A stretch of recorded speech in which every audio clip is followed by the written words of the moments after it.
At the Dragon's Nest entrance exam, when every Eldragon child turns 7 years old, every kid is forced to face a nightmare called the Regeneration Stone, a bizarre rock that instantly heals scratches and throws brute force damage back 100 times harder. One student steps up full of confidence only to fail badly, ending up with broken arms just from trying to leave a mark on it. Even Langus is terrified because this is the kind of test that crushes dreams before school even begins. But while everyone else is panicking, Zeke is just disappointed. After surviving dragon blood as a baby and training alone for years, he expected something far more serious than a stupid rock. So when his turn finally comes, he shocks the entire academy by refusing to use a weapon at all. The other students laugh, thinking his fists are about to be destroyed. Instead, Zeke powers up, throws a single punch, and smashes the stone so hard that even the examiner is left speechless. In that one moment, the so-called weak, illegitimate child proves he is a complete monster, but before he reincarnated. Our MC wanted to reach the peak of martial arts, but he already knew that it was a position he could never achieve no matter how much he tried. However, he was desperate to achieve his goal, and because of this, he decided to follow a legend that was passed down through generations. Apparently, there was a golden fruit located within a sanctuary that was guarded by a dragon. This is a fruit that is said to grant immortality. And after a hard, long-fought battle against the dragon, our MC reached the golden fruit. He was surprised to see that the fruit actually existed, and he sat on the dragon's corpse like a real conqueror before making a move to eat the fruit. He is confident that by eating the fruit, he will be able to reach the peak of martial arts. Our MC's name was Gilphus Eldragon, and he was hailed as the strongest in the world. Decades later, Gilphus has gotten old, and he is on his deathbed. He is surrounded by his family members, and sitting beside him is his eldest son, Gilliam. Gilphus notices that his son looks sad, and he urges him to be good, saying his time has come. Gilliam is sad that he is about to lose his father just the same way he lost his mother. As he is about to pass away, Gilphus thinks about the immortality fruit and realizes that it was just a bunch of nonsense. However, he takes solace in the fact that he was blessed with a wife and children. He tells his children that he lived a good life and he has no regrets, although deep down this was a freaking lie. Gilphus basically has regrets that he didn't have more time to reach the peak of martial arts. Moments later, he passes away, and suddenly, he opens his eyes again. He is shocked and wonders why everything looks different. He senses that his body is light, and when he looks around, he realizes that he has baby hands. This is when it dawns on him that he is a baby, and he is in a baby's cot. He couldn't believe his eyes, but he tried to calm himself since he was a 10-star in his past life. Gilphus concludes that his position is nowhere near normal, and he starts wondering who could have done such to him. Suddenly, it dawns on him that the said immortality fruit that he ate wasn't actually an immortality fruit. The fruit's power was reincarnation, not immortality, just like he previously suspected. This makes him smile as he considers it a better luck to have. With this, he believes that he can finally reach the peak of martial arts. He notices that there are other babies around him. And since he's in a separate building, he figures out that he must have been reborn into the Eldragon family. However, he starts to wonder why there are so many babies in the room. Just then, maids enter the room with feeding bottles. They reach into one of the cots and grab a baby goblin to feed it. Gilphus is shocked to see a goblin in the room, and he wonders what the maids are planning to do. After feeding the goblin with a red substance, the goblin explodes, spilling blood on Gilphus' face. He is shocked to see this, and fear crawls through his body as he tries to figure out what is inside the bottle. The maids then decide to dilute it a bit and continue giving it to the kids. Gilphus is soon grabbed by a maid while he is still trying to figure out what it is that they fed the goblin that caused it to explode. He can clearly see that the content of the bottle is not milk, but it seems to be overflowing with magic. He cannot believe that the maids are feeding babies with something so dangerous. The maid pushes the bottle into his mouth, and when he gets a taste of the bottle's content, Gilphus finally realizes that it is ancient dragon's blood. He cannot believe how insane they are for making babies drink dragon's blood. He finally realizes why they said they are going to dilute it. He decides that he needs to spit it out, but remembers that he has swallowed it a little bit. However, he concludes that a little amount will not kill him. He notices that the other babies are also spitting out the substance and decides that this is the best thing for him to do before he explodes. Just then, it dawns on him that he might be making a mistake by spitting it out. He realizes that if he absorbs all the magic power, he might end up surpassing his past self and finally reach the peak of martial arts. He doesn't have a clue what is going on, but he decides to use the situation to the best of his ability. He drinks everything in the bottle with a face determined to show everyone why they shouldn't mess with him. Even the maid is shocked to see that Gilfus is happily consuming the dragon's blood that is being fed to him. The maid is also glad that things are working in their favor. After he is done drinking the entire bottle, he is placed back in his cot, and he realizes that the other babies also survived the ordeal. Just like a regular baby, he starts feeling sleepy from enjoying a good meal. 7 years later, Gilfus is seen practicing his strength skills by placing a boulder on his feet while doing a one-handed push-up. He reaches 1,000 push-ups before pushing the stone away into the distance. He stares at his bulk body, and he admits that he loves it. Apparently, Gilfus is now named Zeke Eldragon. Zeke attributes all the strength he has to the quality of the dragon blood that he consumed. The dragon's blood seemed to hold a vast amount of power, and even the babies who ingested just a little gained bodies, which are far stronger than those of regular humans. Thanks to the divine dragon's true source power that he had already absorbed in his past life, Zeke was able to take in every drop of the ancient dragon's unique power. Zeke was able to go through a transformation that left him himself shocked. However, Zeke notices that he is still a 1-star warrior, leaving him disappointed since he is supposed to be at least 4 stars. Basically, a star is one's true source of power, which is compressed to its very limit. One envisions their body as a universe and lets the stars move within. It turns out that the difficulty increases with each star because the more stars, the greater the strength. And Zeke, in his past life, managed to reach the rank of 10 stars, which made him the only person in the world to ever do so. It has now been 7 years since Zeke was born as the son of the current head of the Eldragon family, but he is an illegitimate child. His mother had already died, and his father never once showed his face. Zeke cannot believe that he has a piece of trash as his father. Apparently, he reincarnated a millennium later where the world has become a place for the weak to die at the hands of the strong. There is also a strange ritual known as the Dragon's Trial. Only babies who survive drinking the blood are supposed to be trained as Eldragon warriors, but Zeke has not received a single training from anybody. He tries asking the maid some questions, but the maid simply answers that she is not at liberty to say it. Zeke vents out to the maid, reminding her that those who pass the trial are supposed to get combat training, but he is surrounded by only maids and not a single instructor in sight. The maid acts like a doll as she asks Zeke if there is anything he requires, but he says no. Actually, Zeke can handle himself since he is currently focused on building his body more than getting combat training. Zeke then asks the maid if she can give him information about the other children in the main family, but the maid gives him the same reply, which is that she is not at liberty to say. Zeke tries to twist his way around to get an answer, but the maid maintains her answer. Zeke is pissed as he wonders if this is the only thing the maid can say. Zeke then asks the maid if he is at the house to be mistreated, but the maid debunks this, saying they have been ordered to tend to his personal needs. Zeke notices that the maid is a 3-star fighter, and for combat training, she would help him. Since the maid is not being helpful, Zeke decides that it is time for him to head into the forest. He can't believe that he has been living with a maid for 3 years, and they have no real connection. Zeke expects a reply, but he gets none from the maid, who seems to now be ignoring him. Zeke gets into the forest and eats a bunch of poisonous herbs, which obviously taste awful. However, he doesn't care as he considers it a part of his training. Suddenly, he notices that there is a faint trail following him.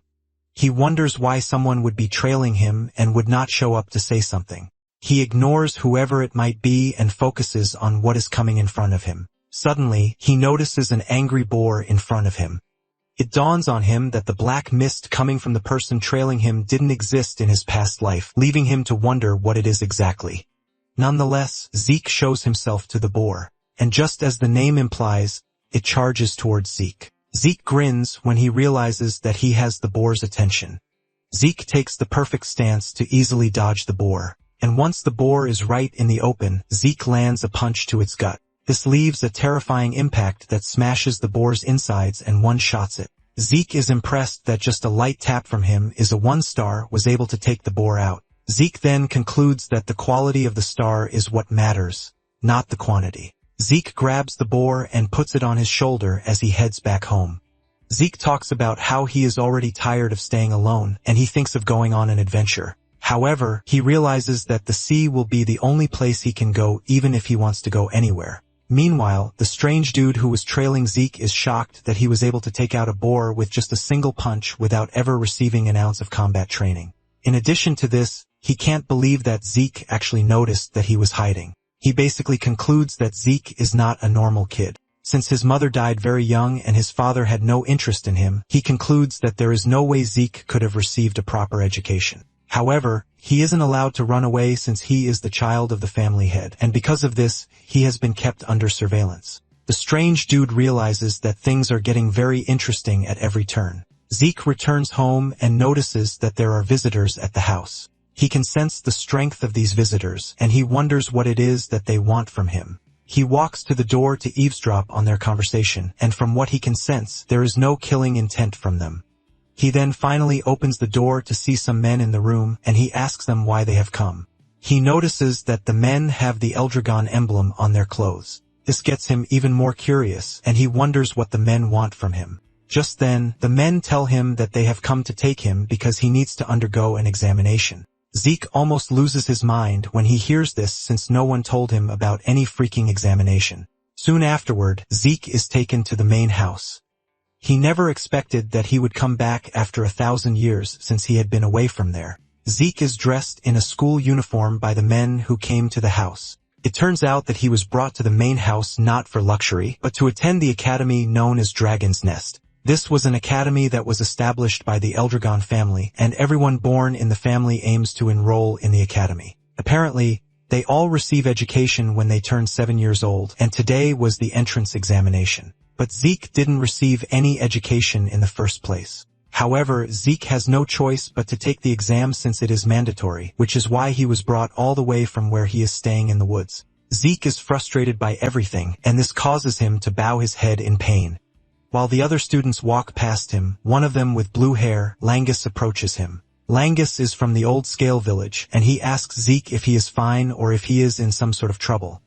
Zeke turns around to look at him, and he rudely asks him what he wants. Langus appears to be a timid person as he tells Zeke that he was only trying to help since he looks like he is troubled. Zeke is shocked by Langus's approach. He can sense that he is the shy type, but he notices that he has some power running through him. Zeke gets on his feet and apologizes for being rude. He then introduces himself, and he tells Langus that he is only confused as to what the family heads are planning to make them do. Langus then replies that the exam content doesn't change from year to year.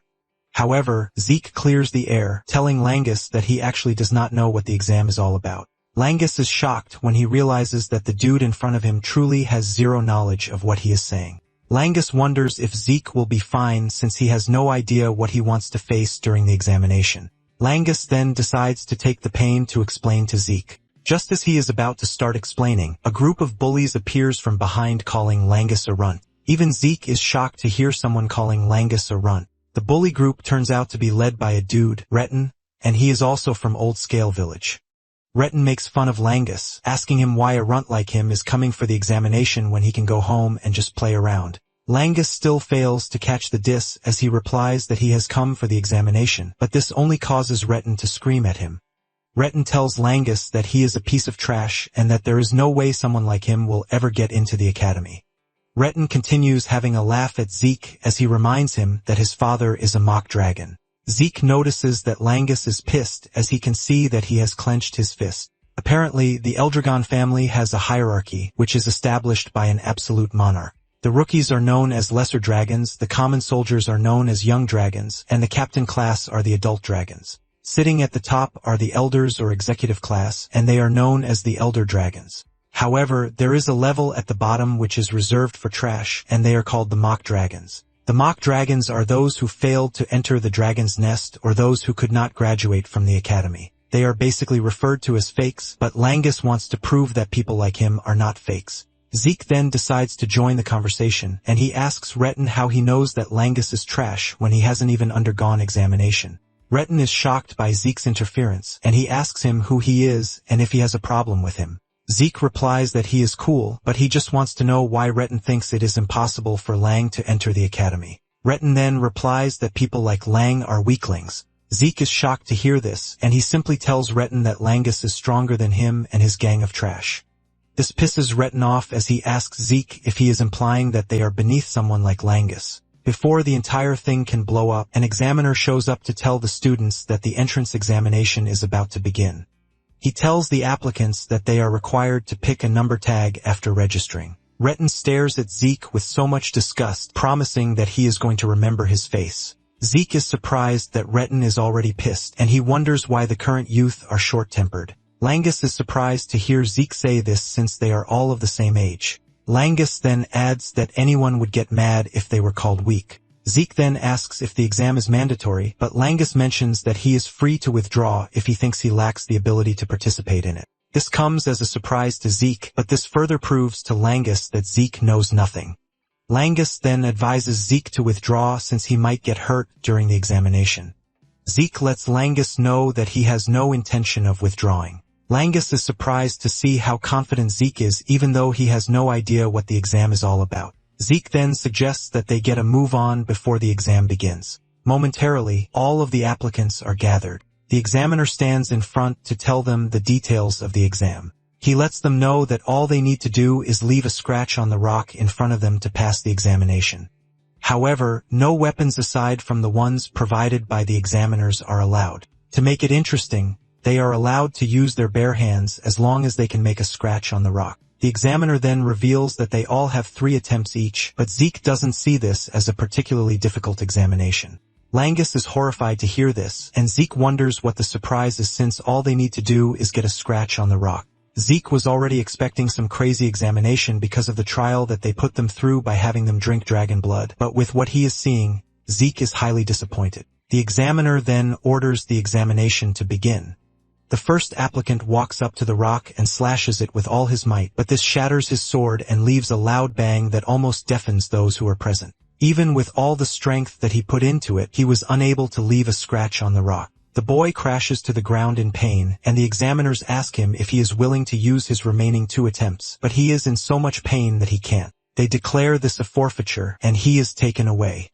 Zeke then notices that Langus is acting all weird, and he wonders why this is since the exam appears to be easy. Zeke then asks Langus about the rock. Langus reveals that the rock is called the Regeneration Stone, and it can repair any minor scratch instantaneously. It also has the ability to reflect a damage impact by a 100 times over if attacked with brute force. Zeke concludes that the rock is pretty outrageous. Langus then mentions that one can actually leave a scratch on it if the ether source power within a person is properly circulated. With what he just heard, Zeke figures out that it basically falls on the proper handling of the ether source power rather than the individual's martial arts skill. Zeke takes a glance at the participants, and he figures out that there is a considerable number of applicants who should be able to pass the exam. He notices that Retten and his guys are also strong enough to pass the exam. From where he is sitting, he can hear the applicants failing one after the other after their arms are broken from trying to leave a scratch on the rock. Momentarily, the examiner calls on number 315, which is Zeke's number. Langus fears for Zeke, and he urges Zeke to withdraw, but Zeke assures him that he will be fine. Zeke steps up, and once the examiner sets his sight on him, he senses an immense pressure and aura coming from Zeke.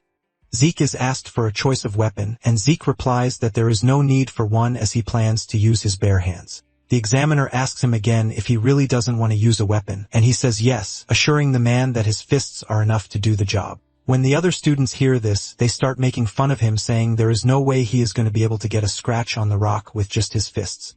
Even Langus doesn't believe in Zeke, as he genuinely believes that his arms and fists might get ripped off. Langus starts blaming himself, saying he should have tried to stop Zeke from participating in the exam. Since Zeke has made up his mind on what he wants, the examiner tells him to proceed. Zeke checks out the rock and admits that it is made up of a mineral he hasn't seen before. He concludes that it is something that formed after 1,000 years. He realizes that there are a lot of things that he doesn't know yet, but he decides to shift them all to the future. Zeke powers himself up, ready to punch the rock. With the amount of power he generated, he believes that it should be enough to do what he wants to the rock. The technique he prefers to use is called the Dragon Slayer combat technique form.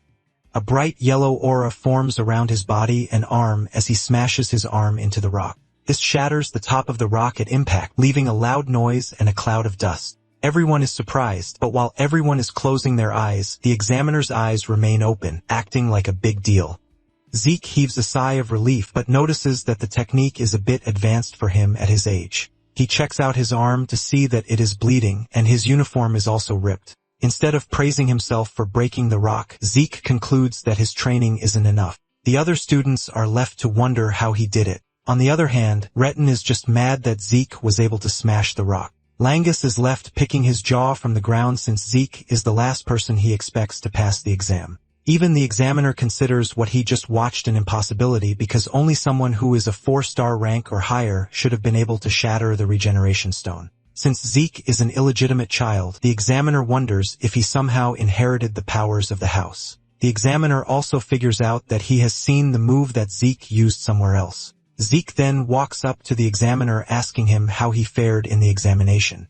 The examiner lets him know that he has passed, and he is given a bottle with a green substance in it. Zeke asks the junior examiner about the contents of the bottle, but the dude just stares at him with hatred, telling him to move away.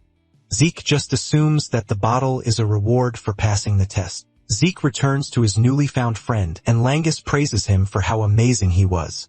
Zeke then asks Langus about the bottle, and he reveals that it is a healing potion. Zeke is confused when he hears this, and Langus mentions that it is a normal grade healing potion. Zeke checks it out one more time and realizes that the substance doesn't look poisonous. He starts wondering if the said healing potion might actually be an elixir. Apparently, an elixir is a potion that is made from very rare materials, and it is combined with herbs that grow only in secret realms.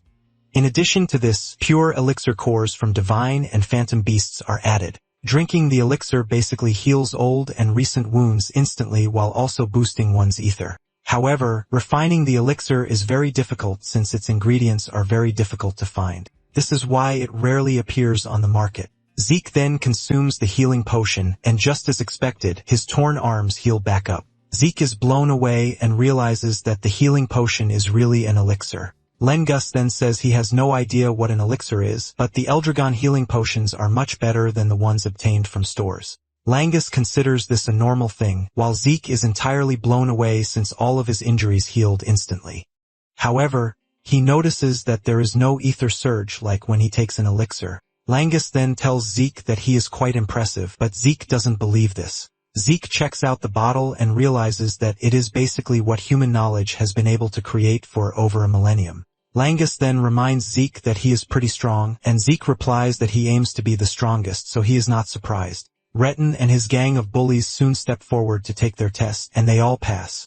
Zeke is not surprised by this as he already knows that they are going to pass. Finally, applicant 414 is called, and this turns out to be Langus. As he walks down the stairs, Zeke notices that Langus is nervous, and he urges him to pull himself together, assuring him that he is going to be fine.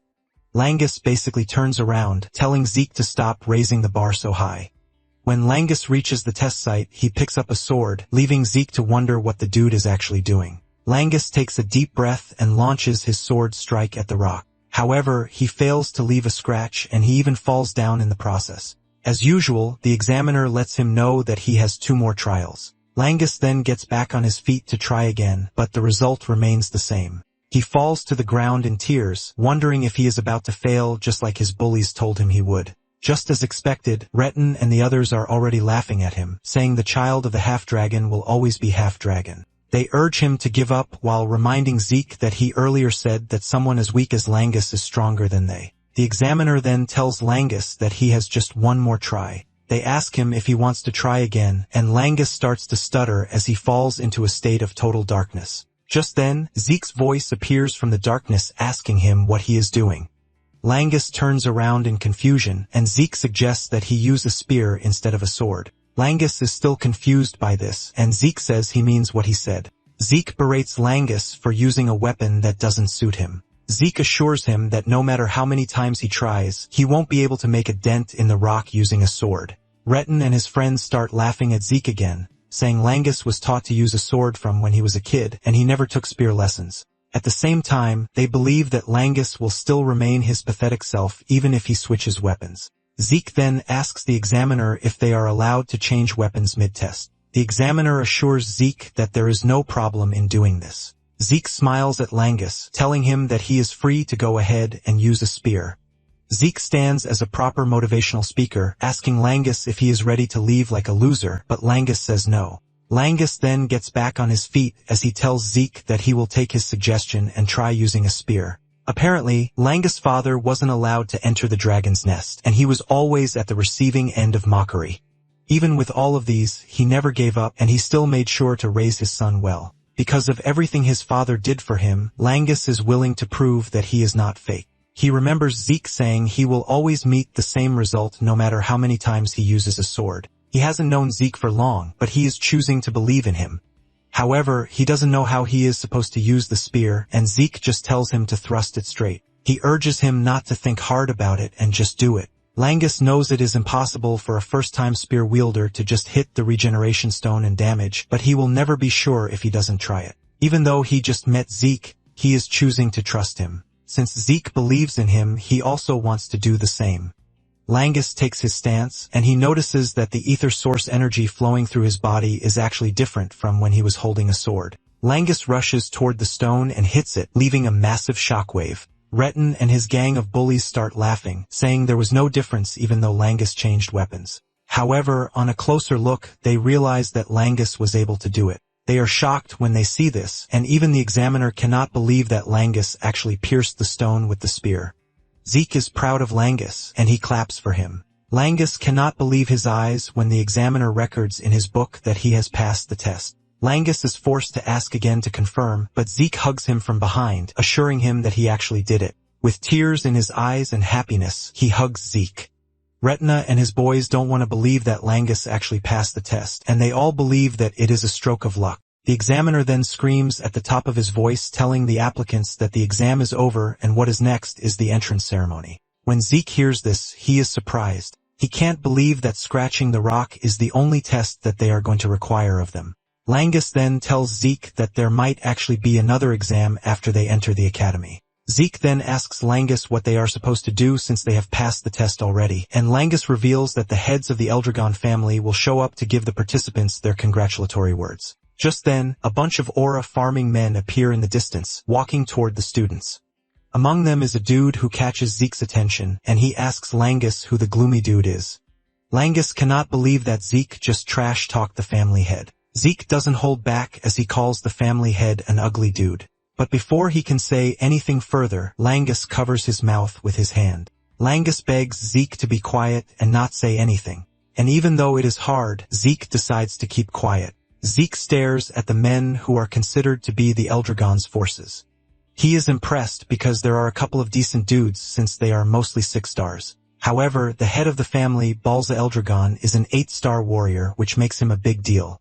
Back in his time, there were just a few 8 stars in the world, and Zeke wonders just how many will be left. Zeke then tells Langus how he feels. He lets him know that he doesn't like Balza. He doesn't even care if the man is his father or not. Just then, Balza steps forward with an overwhelming aura to address the students. He only says a few words to the students, and this is him telling them to become the flesh and blood of the Eldragon. However, these words carry a crushing weight alongside his aura, as all of the students except Zeke start to tremble. Even Langus complains of how hard it is for him to breathe, but Zeke feels nothing from Balza's presence. All he can feel toward Balza is pure hatred, even though he doesn't know why. After he is done addressing the student, Balza turns around to leave. Another elder then takes the reins, telling the students that the head of the house is expecting great things from them. This person catches Zeke's attention too, and he starts to wonder who the blonde-haired elder is. Zeke figures out that Balza's departure has reduced the tension on the students a bit, but they all remain composed from the aftermath of Balza's presence.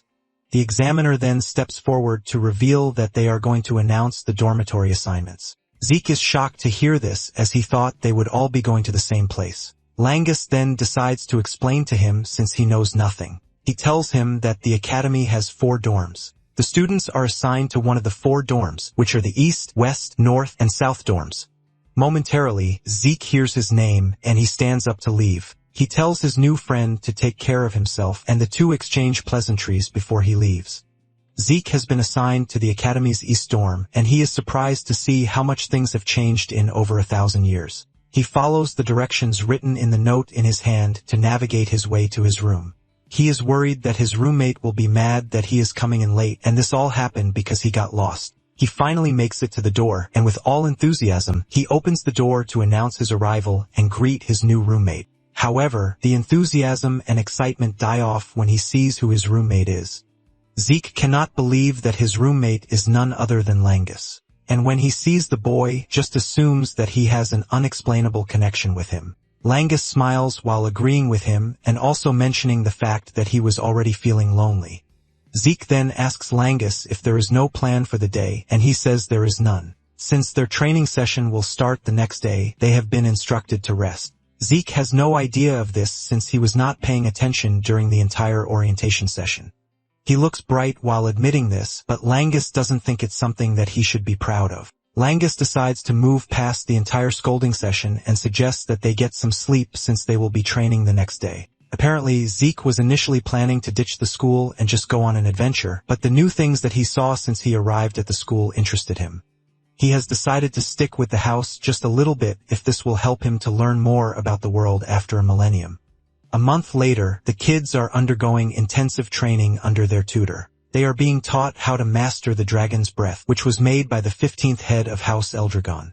The tutor tells them that they need to master the technique so that they can use it in any situation. The tutor moves around keeping an eye on the kids. He notices that some of them have mastered it, and one of them is Laika, the head of the house's daughter. Apparently, she is already skilled enough to be classified as a second star. However, he is more interested in Zeke. While everyone else is struggling, Zeke is carrying a boulder on his head while holding 2 dumbbells that have small boulders on them too.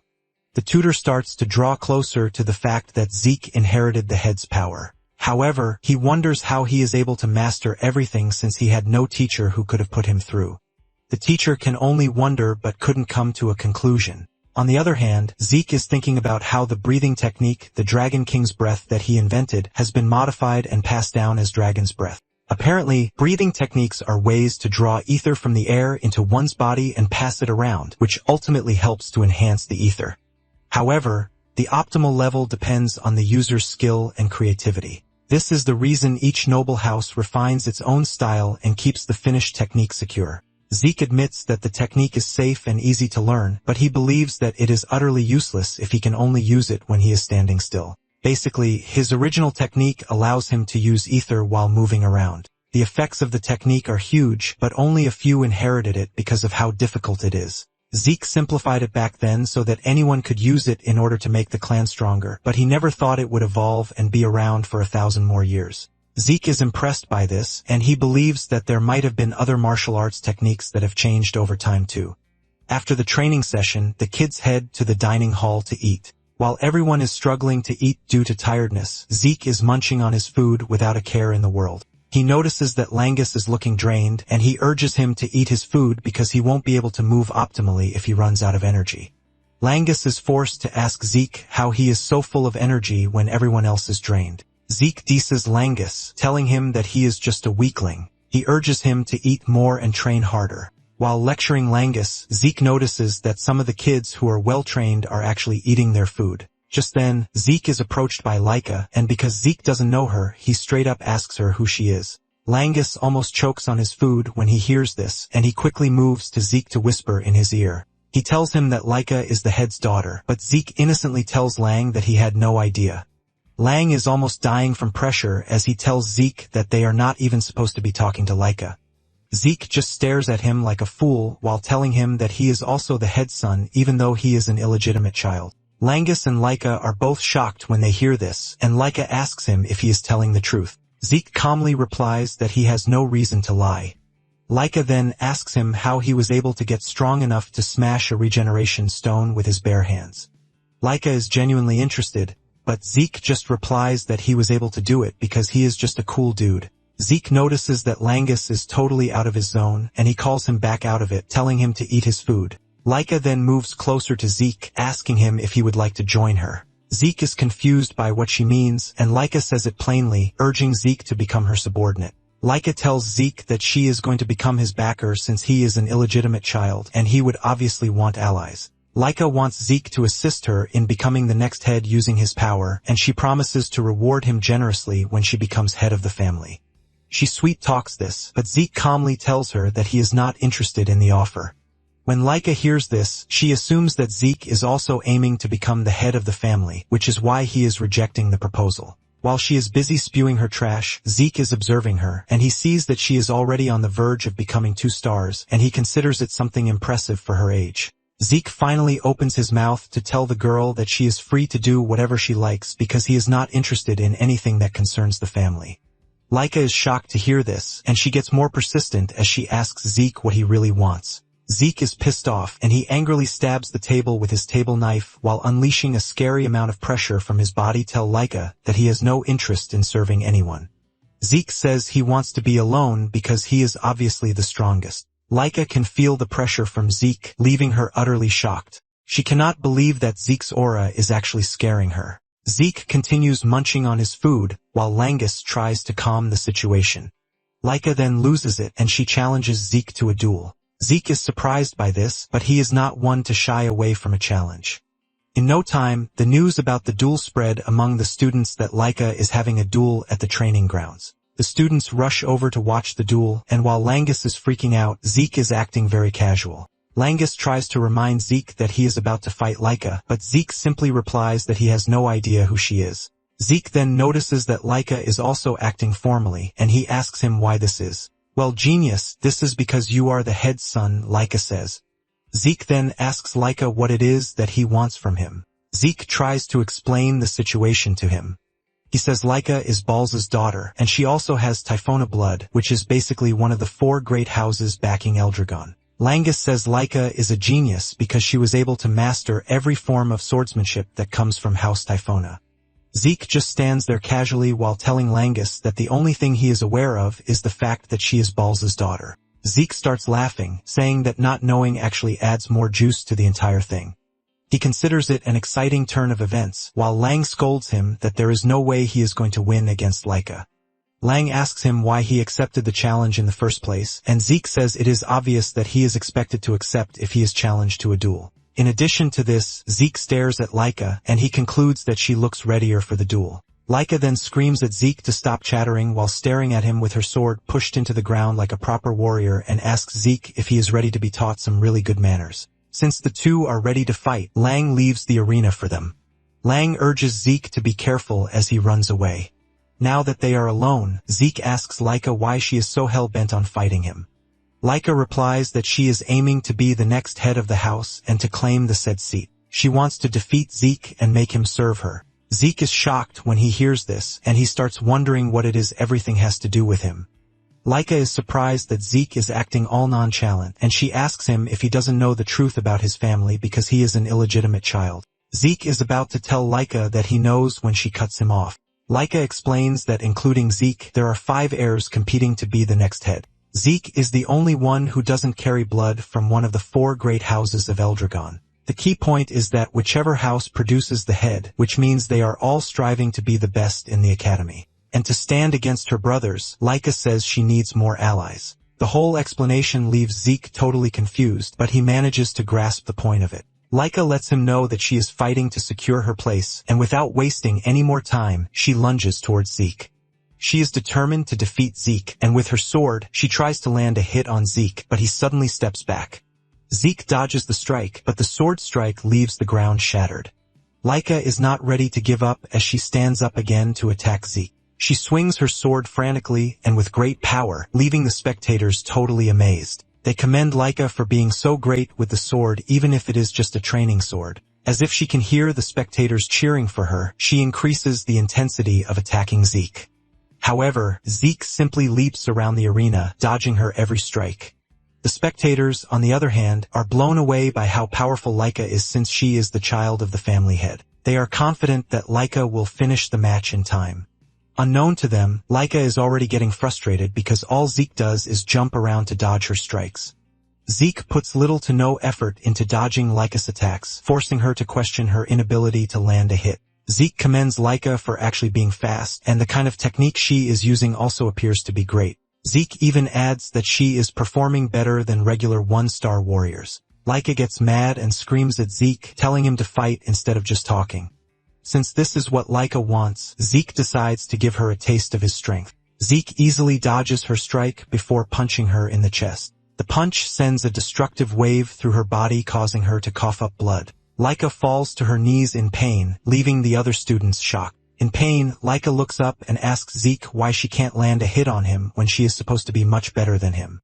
Zeke admits that she is faster than most one-stars that he has met, but he lets her know that she is still nothing but a one-star warrior. Laika then argues, reminding Zeke that he is also one star. Zeke explains that he can easily read her movements thanks to the way she breathes, the twitch of her muscles, and even the shift of her eyes. In addition to this, he has way more experience than her.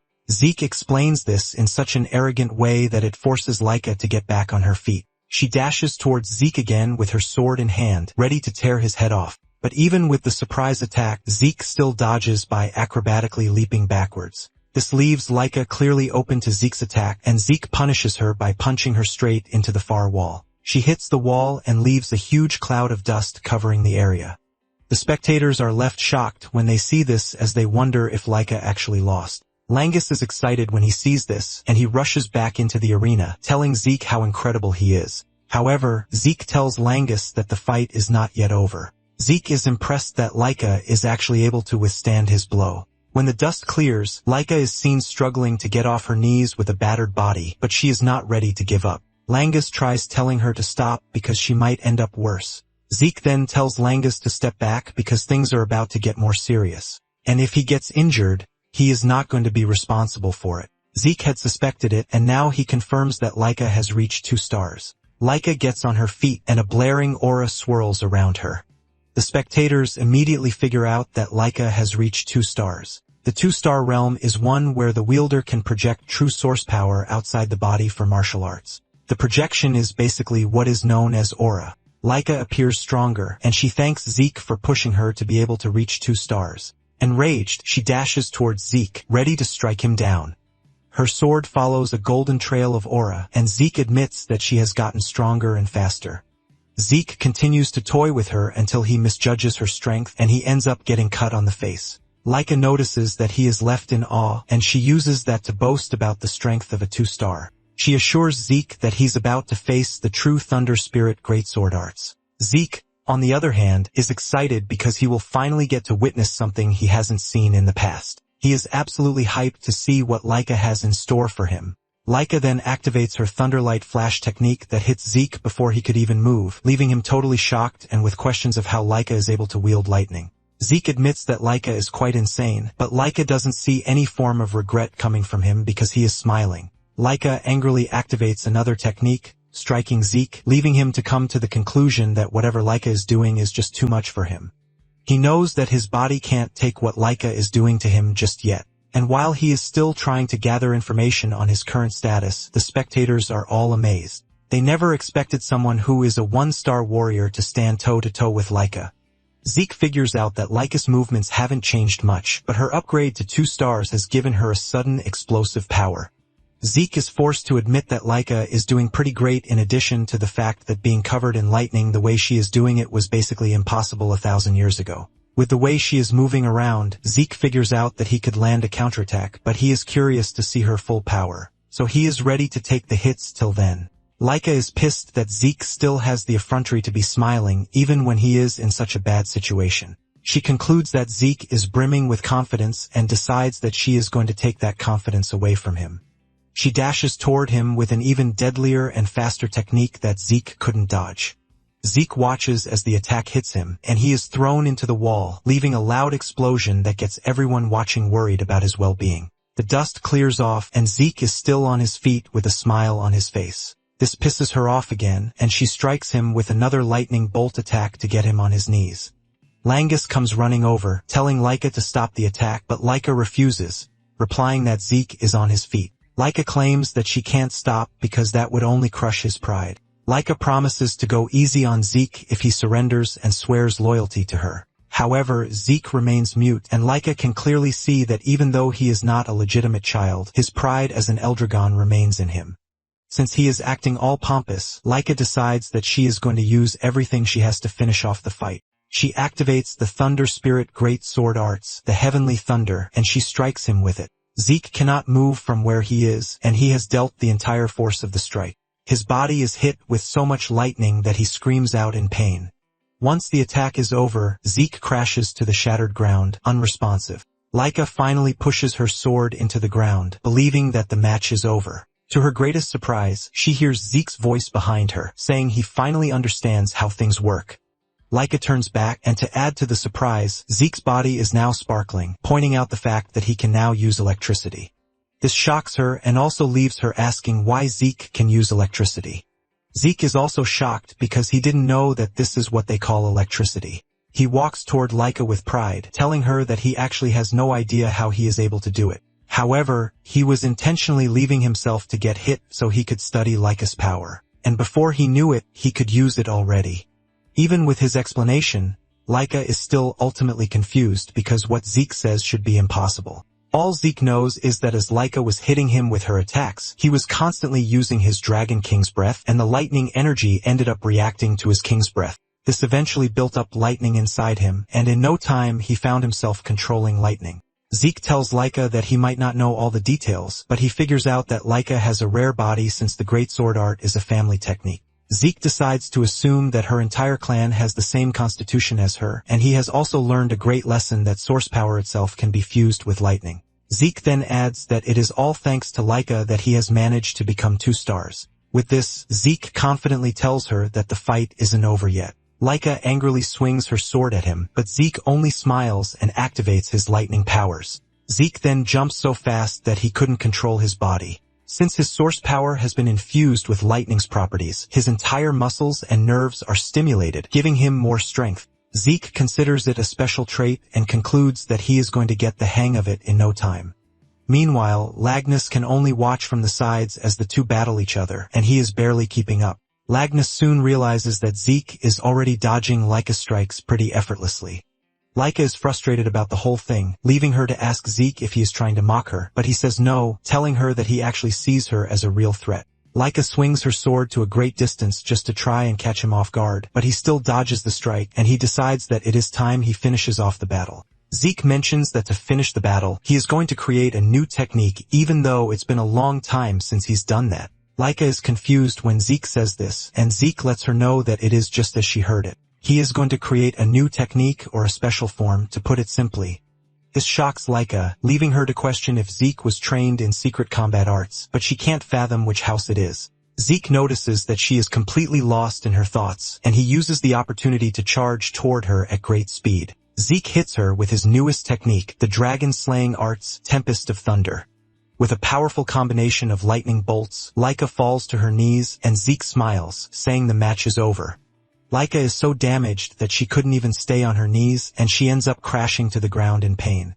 Laika crawls toward her sword because she cannot believe that she just lost, and she is aiming to surpass her brothers to become the next head of the house. While she is busy scolding herself, Zeke walks up to her, telling her that she was actually strong because she provided him with a really tough fight. Zeke mentions that he likes learning new things, and he doesn't consider the time of the battle a waste. With a smile on his face, he asks Laika if they will get another chance to duel again.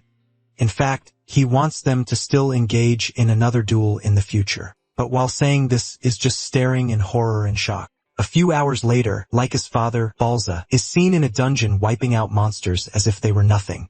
Just the first form of his dragon combat arts is enough to take out a whole horde of monsters without stress. He is doing his thing when a messenger enters the dungeon to tell him about the latest report concerning his daughter. He lets Balza know that his daughter, Laika, has advanced to 2-star, but Balza is not moved by this. The dude tries telling Balza that Laika's advancement is a really huge feat for her age because as things stand, she might reach 5-star before she graduates. Balza then clears the air saying talent is nothing unless it is put to use. He urges the dude to come back with more news when she has finally used her new power. Just then, the dude tells Balza that Laika just lost a fight, and Balza assumes that she fought a senior. However, the messenger tells him that the person who defeated Laika was his illegitimate son, Zeke. Balza remembers Zeke because of the woman who birthed him. Balza admits that Zeke's mother actually had talent, but he knows that his mother was long dead before he was born. This leaves him wondering how he was able to acquire the skills that he used in defeating a 2-star. The messenger then mentions that the beautiful thing about the entire thing is that Zeke got to 2-star on his own. He didn't have anyone mentoring him, but he kept pushing forward. Upon hearing this, Balza decides that it is time they begin the first trial. The dude is shocked to hear this, and he tries to remind Balza that it is too early, but Balza doesn't care. He says death comes to all equally, and only the strong are allowed to survive. Balza says anyone who is not able to survive the first trial is absolute trash and deserves no future. The officer has no choice but to follow his boss's order. Balza adds more shocking orders to what he is passing out by telling the officer to summon Freya. He is forced to ask again, and Balza confirms this, saying he wants Freya to be the one to oversee the trial since Zeke happens to be an interesting kid. The officer acknowledges the order and walks away. But as he does, Balza finally shows his excitement to see what Zeke has in store for him. Later on, Zeke and the other students are in the training ground following the teacher's instructions. However, Zeke is doing his own thing by carrying boulders 5 times his size. He is busy working on his breathing technique while the other kids are practicing the dragon's breath. The breathing technique he is learning is considered simple to him, and he expects kids to be able to even learn it. Lang soon notices Zeke's difference in training regimen, and he asks him if he is not interested in training with them. Zeke says he doesn't understand where he is coming from, and Lang mentions the dragon combat arts training. Zeke then calmly replies that he has already learned it, shocking Lang. Langus argues with him because they just taught them moments ago, and there is no way he has already mastered it. Zeke then decides to give him some lessons about his ether flow and how imbalanced it is. Zeke drops the heavy boulder that he is carrying on his head and tells Langus to turn around. Langus does this, and Zeke hits him from behind, passing some really good ether energy into him. Zeke tells Langus that what he is feeling is the proper channeling route. Langus can immediately feel the difference, and he thanks Zeke for his help. This is when it finally dawns on Langus that Zeke actually mastered it, but Zeke is pissed that Langus even doubted him. Langus quickly clears the air, telling Zeke that he misunderstands him.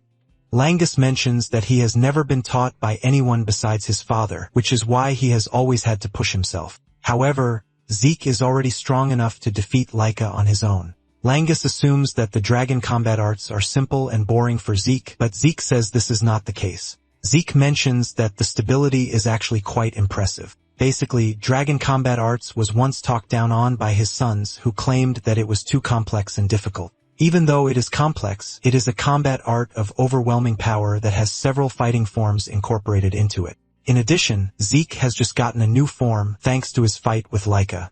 It turns out that the technique he used in defeating the dragon is the final form, and Zeke is curious to see how the technique has been refined over the years. Zeke then decides that it is time to return to physical training since there is nothing else to learn from dragon combat arts. Suddenly, Langus hits Zeke with a weird request, asking him if he would do him the honor of training him.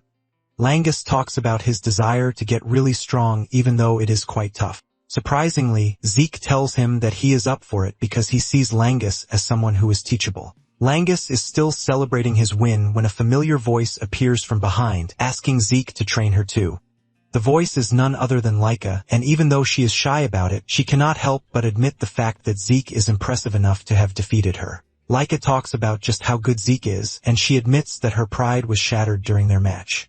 Zeke is shocked by the sudden request, and Laika adds that she also wants to get stronger so she can surpass her brothers and even Zeke himself. Laika completely throws away her ego, and she urges Zeke to teach her how to be stronger. But Zeke takes a moment to think about his answer, leaving Laika in a state of panic. Laika is impressed when she realizes that Zeke is ready to train her, since he also has a claim to the title of the head. Zeke assures Laika that he doesn't mind training her, but he is worried that she is not healed from their last fight. Laika then reveals that she used a healing potion, which is why she is fine.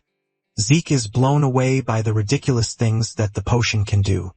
Langus then says Laika is also impressive aside from the fact that she used a healing potion. Zeke agrees, saying they now live in an era where everything is possible. Laika also comes clean, saying that without the potion, she would have been bedridden for a whole month. She then asks Zeke again if he is ready to train her, and Zeke assures her that he is not one to turn down an eager young talent. Lagnus and Laika are shocked by his choice of words since he is also young like them. Zeke nervously moves past the matter to avoid further questioning from the two.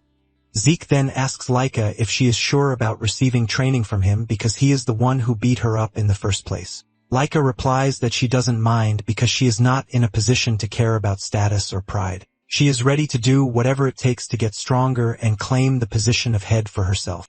Zeke then asks her why she is so obsessed with being the head of the family because this was the same thing she was shouting when they fought. Laika then confesses that failure to become the head of the family means the only path for her is marriage. And talking about marriage, it is going to be a political one, which is pretty obvious. She is going to end up marrying one of her cousins or a dude that she has never even met in her life. Zeke is shocked to hear this, and Laika explains that the Eldragon bloodline is valuable, especially for the 4 great houses. She says the true source of their power is pretty unique, which is why they are going to use the ladies in whichever way they please. Zeke bursts out in rage when he hears this because he never believed that the family would treat a human being like breeding stock.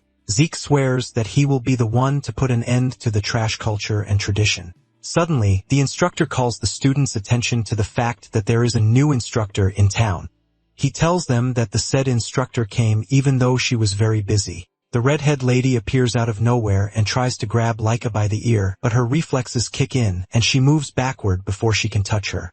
The lady commends Laika's reflexes, saying they are pretty sharp. Lengus, on the other hand, is trembling from fear, and he grabs Zeke because he couldn't even sense her. The instructors finally introduce the mysterious lady standing in front of them as Freya. Freya is a member of the Black Dragon Corps, and she smiles, saying it is nice to meet the students. Freya notices that Zeke is not surprised, and she mentions this. Zeke shatters her ego, telling her that there is nothing to be surprised about. However, Zeke smiles, telling Freya that she has an intriguing skill. Freya finally understands why the head of the family has been concerned. On the other hand, Zeke is more interested in Freya's martial arts than her annoying concealment skill. Zeke notices the flow of power in her legs and realizes that he has not seen anything like it before. Zeke is already eager to get it on with Freya because she appears to be really interesting. Freya then joins the other instructors to tell the students to be at their best behavior. The head instructor also mentions that Freya is a 6-star dragon, and he urges the students to pay attention. The other students are shaking and trembling from Freya's amazing power, unlike Zeke, who doesn't really care. The students ask Freya if she's going to teach them her skills, and she says yes, but tells them that they are going to have to pass her test first. The students panic when they learn that there is a test involved, but Freya assures them that it is an easy one. She brings out a crystal orb, and she tells them that they have to take the orb and then spend a whole month on Poison Dragon Mountain. This sends another wave of panic among the students, but Zeke remains calm as usual. He realizes that it's been a long time since he heard the name. The Poison Dragon Mountain is a place that is home to countless venomous beasts. Even the plants on the island are so dangerous that brushing past one of them means instant death for an ordinary person. Zeke remembers that he used to train there in his past life. He wonders if the mountain is not too much for the kids. Freya reveals that anyone who goes missing or breaks their crystal orb during the test is automatically disqualified. One of the students then asks what will happen if they fail the test, and Freya lets them know that they are automatically expelled. As for the poison, she tells them that they can control their breath with the dragon's breath technique. She assures them that they will be fine as long as they keep their orbs safe.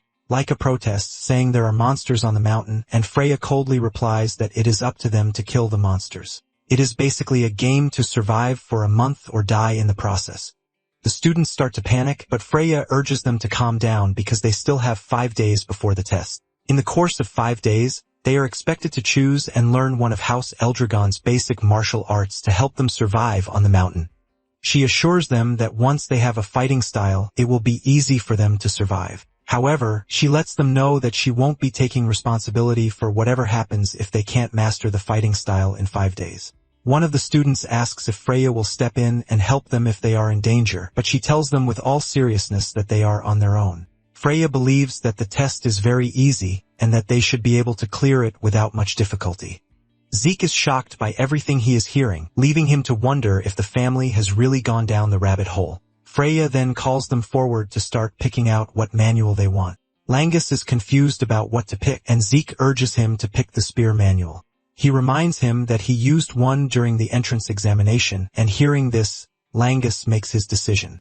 Zeke also notices that Laika is confused about what to pick, and he tells her to pick the axe manual. Laika is shocked, and she asks Zeke why she should pick the axe manual. Zeke strolls away, telling Laika that it is going to cover what she is currently lacking. Since this is Zeke's advice for her, she decides to go with it. Once they have all picked what they want, Freya tells them to train on it for the next couple of days. Freya assures them that failure to do this means nothing but certain death. Suddenly, Freya adds one more rule to make things spicy.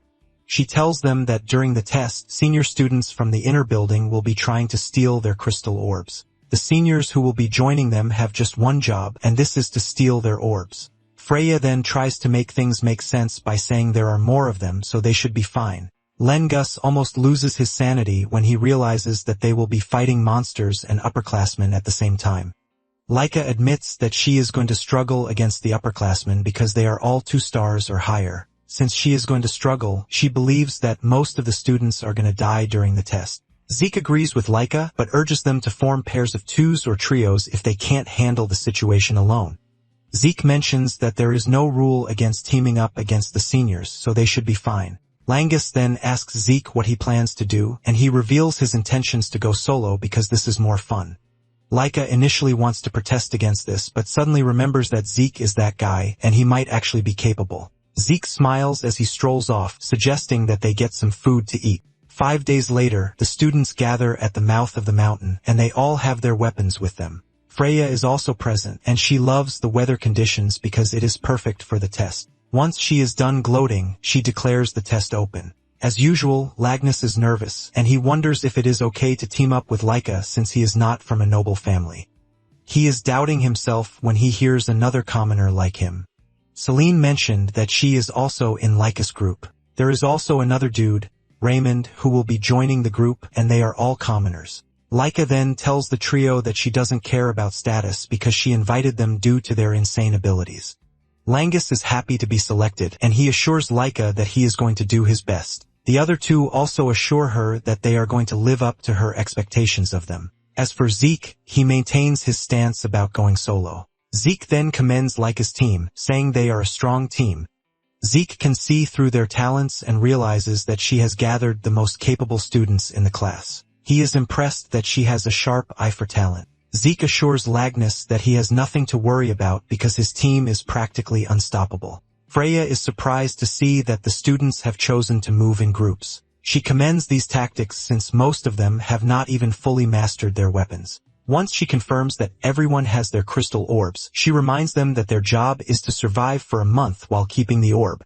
She tells them that as long as they have the orb by the end of the month, they have passed the test. She then drops another shocking fact saying the orbs are identical. This basically means they can steal each other's orbs. Freya tells them that the moment they settle into the mountain, the seniors will move in to try and steal their orbs. The seniors create a sense of panic in the kids, saying most of them have not even reached 1 star, which means things will be easy. Once Freya is done with her explanation, she tells the students to get a move on.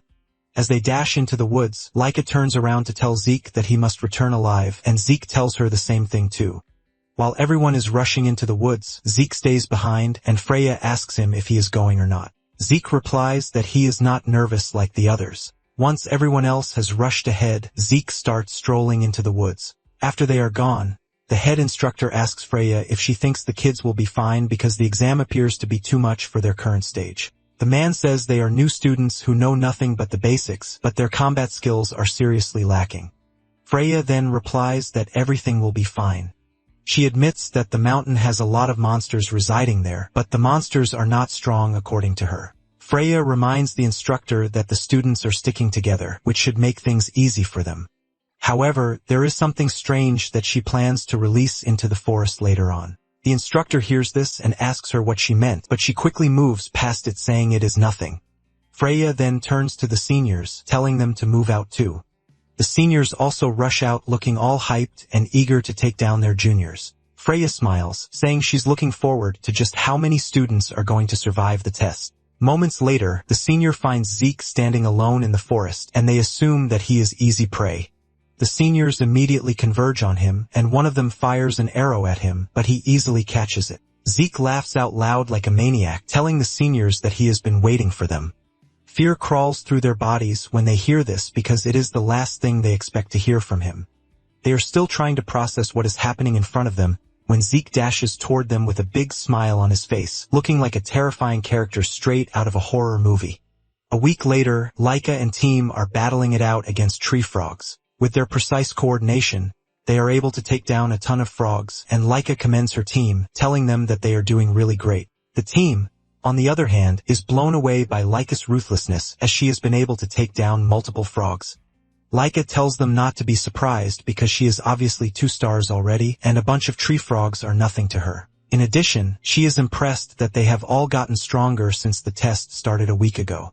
Celine and Raymond have both become 1 star in the time frame of this. The two are happy, but they heap praise on Laika, saying it is all thanks to her. Lengus, on the other hand, has no star yet and he appears dejected. His team member notices this and lets him know that he has not left out of those who have gotten stronger. They tell him that he has no reason to rush, and Langus takes their encouragement with a bit of a smile. Laika lets him know that being able to take down the frogs without a star is an incredible feat on its own. In addition, Laika adds that Lengus trained with Zeke before the test, and this has made his spear work absolutely flawless. Laika tells him that it is just a matter of time before he reaches 1 star. Since it's already getting dark, Laika suggests that they return to base. After all, it is dangerous for them to be moving around in the dark. Upon arriving at base, they are met with a surprise. An upperclassman is already waiting for them, and the moment they spot him, they all go into defensive positions. Laika asks him if he is there to steal their crystal orb, and he tells them that this is the only reason he is there. Laika realizes that they have finally encountered an upperclassman, and he is a 2-star.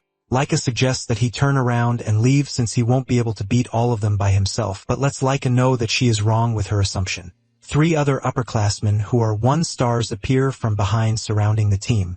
The dude makes fun of Laika, telling her that she might be strong, but at the same time, she can't take them down while protecting the deadbeats who call themselves her teammates. The dude tells Laika to give up, but Laika refuses, and the two charge at each other. Laika tells the others to stay safe until she finishes up with the 2-star dude. A fierce battle ensues between the rest of the team and the upperclassmen. The upperclassmen urge the team to quietly surrender their crystals, but none of them is ready to do this. Langus finds himself facing off with one of the toughest 1 stars there, and he starts contemplating what to do. His mind flashes back to the conversation he had with Zeke. He asks Zeke what to do when facing off against a powerful opponent. Zeke crushes his hope and tells him to just give up. This shocks Langus, and Zeke points out that it is the most natural thing to do since he has absolutely no chance of defeating a 3-star or even a 4-star by himself. However, he lets him know that he might have a bit of a chance if he is going up against a 1-star enemy. Since they are all focused on the test, Zeke tells Langus that the strongest monsters on the mountain are 2 stars. In addition to this, the upperclassmen they will be fighting are 2 stars at most. With this, Zeke tells Langus that he has a bit of a chance. Zeke tells Langus that the tactic is nothing too complicated. Zeke says all he needs to wait for is an opening, and this confuses Langus. Zeke says he has a chance to flip the battle in his favor against a 1-star. Langus asks him how he is supposed to find an opening, and Zeke says all he has to do is keep enduring. Zeke explains that his only choice is to endure until the opponent finally leaves an opening. Langus is horrified by this, and Zeke reminds him that he is going up against a stronger opponent, which means he has no chance of creating an opening by himself. Zeke says he has to endure even if he is dying because failure to do this means he has absolutely no chance. Zeke assures him that with his current level, he should be able to endure against someone as strong as Laika. Langus is skeptical about the whole thing. Zeke tells him that he has to have faith in himself to make it work. In addition to this, Zeke tells him not to overthink it. Zeke says he doesn't need to overthink about finding an opening because his opponent will leave one at the right time. With this, he is going to get the chance to take him down with his spear. Now that Langus is facing off against a stronger opponent, Zeke's words echo in his head, and he admits that he is weaker, but he has to endure and wait for an opening. After minutes of trying to get through and failing each time, Langus's opponent gets frustrated and leaps into the air, aiming to strike him down from above. However, this provides the opening that Langus has been waiting for, and he drives his spear straight into the dude to knock him out. This shocks the dude, who can't believe his eyes, and at the same time, Langus jumps into the bandwagon of 1-star warriors. At the same time, Laika is dealing severe punishment to her opponent even though he is a 2-star too. Laika is able to do this, thanks to the sword techniques that Zeke advised her to learn. Laika overpowers her opponent and strikes him down for coming after her and her team. After taking care of the dude, Laika runs back to her team only to find out that they have won their individual battles too. The team celebrates, and they also congratulate Langus for reaching his 1st star. He appreciates the gesture and admits that he is very happy. Laika is confident that they now have a better chance at handling tougher opponents now that everyone on the team has a star. After the battle, Laika reveals her curiosity about how Zeke is coping. Unknown to them, Zeke is beating the upperclassmen up like they are a Cherokee drum, and those who can escape from him basically categorize him as a terrifying monster. As they run away from Zeke, he wonders why there is no one with the courage to stand against him.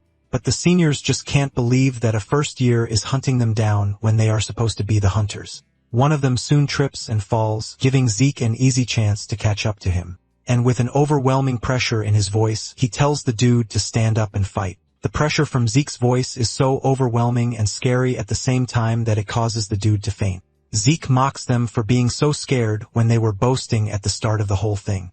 Zeke also notices that he is being watched by an instructor in the distance, and he urges the dude to come closer and watch him since his only job is to observe. However, the dude remains behind cover, and since he is not ready to interfere, Zeke decides that he is going to continue having fun with the seniors. The instructor is left stunned by what he just witnessed because Zeke is not just chasing upperclassmen, but he even noticed his presence. The dude immediately figures out that he has to report the whole thing to Freya, and moments later, the instructors gather to give their report. The instructors tell Freya that it's been a week since the test began, and at present, around 30% of the 7-year-olds have dropped out. However, they believe that the ones who remain are adapting pretty quickly, so they don't expect the numbers to drop much further. Freya is pleased to hear this, and she asks about the upperclassmen, but she gets a moment of hesitation from the instructors. Freya yells at them to stop stalling and say what they want to say. The instructors manage to force it open, telling Freya that the upperclassmen are running away.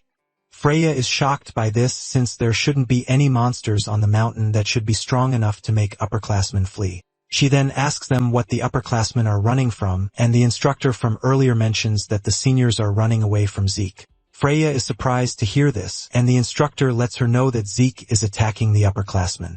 He reveals that they initially fought back, but at the moment, every one of them is on the run. They let Freya know that Zeke is gladly taking down the upperclassmen, and he is even hunting them. They let Freya know that this is pretty unusual because it has never happened in the past. One of them agrees to this, saying Zeke is probably abnormal because he is the head son, which is why he has gone beyond the level of a prodigy and straight up become a monster. Freya admits that she thought Zeke was strange because he moved alone and took his sweet time getting started, which means from the very beginning, Zeke never saw himself as the prey but the hunter. Just then, Freya's package finally arrives, and she tells them to unload right where they are. The instructors freak out when they see what she's about to do, telling her that the kids won't stand a chance against a 3-star monster. With a casual smile, Freya tells them that there is nothing to worry about because they have made special adjustments. They ask her what she means by this, and she mentions that the monster only targets those who are 2-star class or stronger, which means it would only go after Zeke and Laika, so the normal kids won't be in danger. The instructors then ask her why she is choosing to do that now, and she mentions that it is an order from the head of the family. Deep down, Freya is excited to see what Zeke is made of, and she tells the instructors to release the monster at dawn. The next morning, the kids feel a strange presence, and they all figure out that something strange is going on. Some assume that it is a big monster like a large anger boar, but Laika is not worried about whatever it might be. Suddenly, Laika notices a tree falling in their direction, and she quickly gets her colleagues out of the way. By the time they get themselves back together, there is already a golem staring down on them, sending shivers down their bodies. Meanwhile, Zeke has also noticed the strange presence just when he started complaining that there is no one to face him. When he senses the danger, he figures out that they might be trying to send a message by releasing such a monster. He is not worried, but he thinks the other kids would have a hard time dealing with whatever monster is out there. He wonders why such a monster was not taken out by the instructors before the test, but he figures out that it was purposely let loose. The moment he realizes this, Zeke lets off a big smile because he believes that he finally has the avenue to enjoy himself again. He immediately gets off his arse, and he heads toward the 3-star monster to have fun with it. Back at Laika's camp, they are busy fighting the monsters, but her colleagues can't even scratch the monster. Laika then unleashes her Thunder Flash skill to slash the golem, and surprisingly, it leaves a small crack upon impact. Laika immediately figures out that only an attack infused with aura can damage the monster, which means only a 2-star or higher can take down the golem. The others ask Laika what they should do, and she tells them to run while she distracts the golem. They are shocked to hear this, and they let her know that they just can't leave her behind, but she reminds them that their presence is only going to slow her down. She tells them to look at the spot where she hits the golem, saying there is a crack, while the others couldn't even scratch it. They agree with her, saying they might not be able to hurt the golem, but they can still support her so she can easily land her blows. Surprisingly, everyone on the team vows to stay with Laika, telling her that they are going to support her. They assure her that they might have a chance to defeat the monster if she leads and they support from the rear. With this, Laika finally agrees that they back her up. Laika then dashes toward the golem, and she is protected by the shield dude so she can easily get behind the golem. Once she is behind the golem, she unleashes great sword arts, the heavenly thunder, and delivers a powerful strike to the golem's body. This leaves a massive explosion upon impact which drains all of Laika's strength but seemingly kills the golem. They rush over to check on Laika, and she lets them know that the strike she just used has dried up her power, and she asks Raymond if he is fine, and he assures her that he is good. Just as she is about to suggest that they head back to base, the golem appears behind her and grabs her before she can even react. They scream in panic, and Laika realizes that she messed up by letting her guard down because she believed that the golem was already destroyed. Even the other kids are surprised that the golem is still able to move after everything Laika has thrown at it. Lengus pokes the golem with his spear, trying to get it to release Laika, but suddenly, a tree comes flying at the golem, forcing the golem to drop Laika. They quickly grab Laika to escape to a safe distance while wondering what just happened. Out of nowhere, they hear a familiar voice, which is Zeke's voice. With an excited face, Zeke emerges from the wood, and he looks absolutely fascinated by the golem since it is his first time seeing such a monster.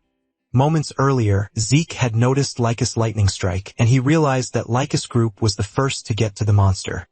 Zeke is disappointed in himself because back in his prime, he would have closed down the distance really fast. Even though Laika's group is full of promising kids, Zeke wonders just how long they can hold out against a 3-star monster. Zeke then decides to try the new trick that he learned some time ago. He runs to a tree and pulls it out with an overwhelming force before hurling it in the golem's direction. As the tree cuts through the air toward the golem, Zeke is glad that he actually learned the skill. The Dragon Nurturing Arts, which are a basic combat arts manual given to the kids before the test, and just like the Dragon Slayer combat technique booklet, it isn't a combat style but more like a guide to basic movements and the flow of the true source of power. Zeke realizes that the technique is pretty perfect for him, but before he can think more about the technique, he remembers that the kids are in danger and he has to go. Now that he is finally there, he asks the kids how they are holding up, and they yell at him to worry about the golem. Zeke, on the other hand, is more concerned about the monster's name rather than the danger it poses. Zeke talks about how strange he finds the golem because it has a presence but has no life force. Suddenly, Golem throws a punch at Zeke, but he easily blocks the punch with his fist. Zeke immediately figures out that there is no way the golem is going to be defeated without an aura-coded strike, but he doesn't want to defeat it the normal way because it is going to be too boring.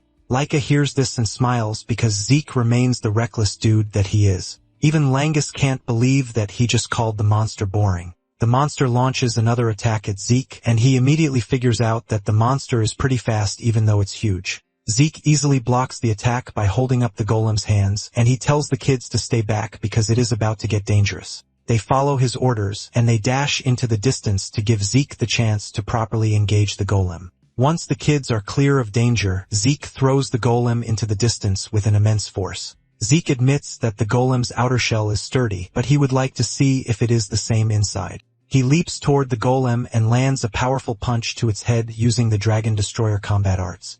He then engages the second style to unleash a burst of energy into the golem.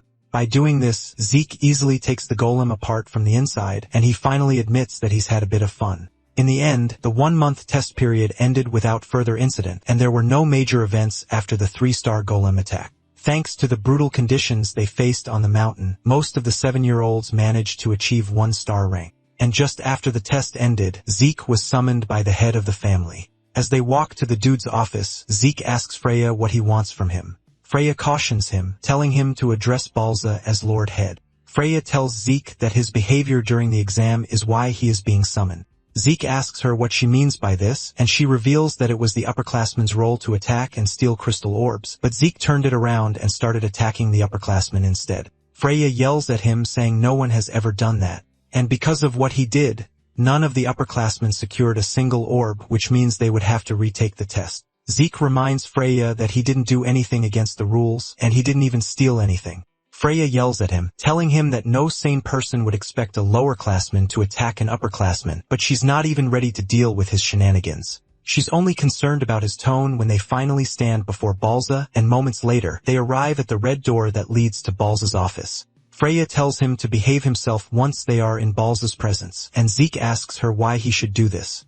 Freya can't believe that she has to explain everything to him, and she screams at him, telling him that he is going to get killed even if he is a child. Upon arriving at the door, Freya knocks on the door, revealing her name and stating her business. With a stern voice from inside the room, Balza tells her to enter, and she enters the office with Zeke beside her. Without wasting time, Balza asks Zeke why he attacked an upperclassman, and instead of answering the question, Zeke decides to ask his own question. He asks Balza if he wasn't supposed to attack, and Balza is shocked by his question.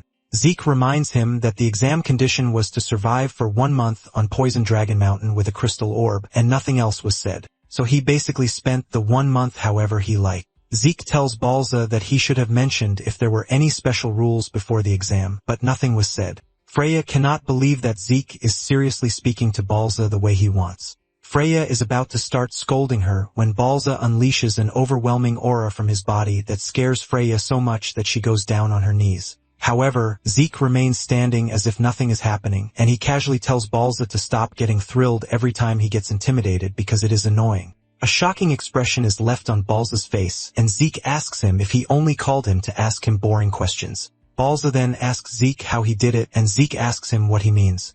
Balza mentions that he heard about how he defeated not only the upperclassmen but even a golem. In addition, Zeke just stood before him like it was nothing, and Balza asked him how a bee-son, like him, was able to gain such power.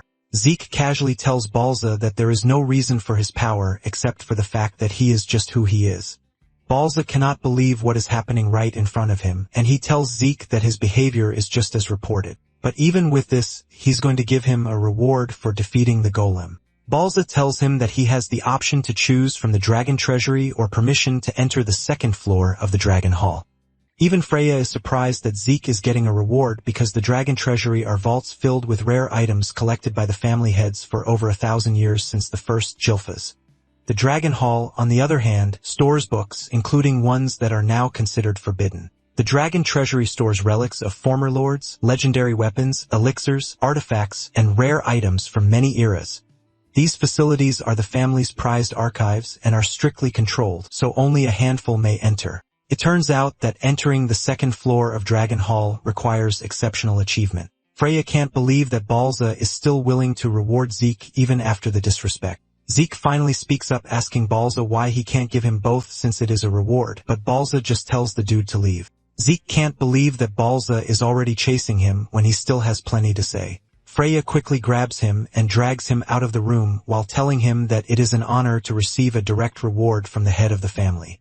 As he's getting dragged out, Zeke tells Balza that he is going to leave him one thing. He lets him know that as long as he keeps killing his emotions, he will never grow truly strong. Freya screams at the dude to keep quiet, and she thanks Balza for his time. After they leave the office, Freya screams at him, asking him why he was acting like that in Balza's presence.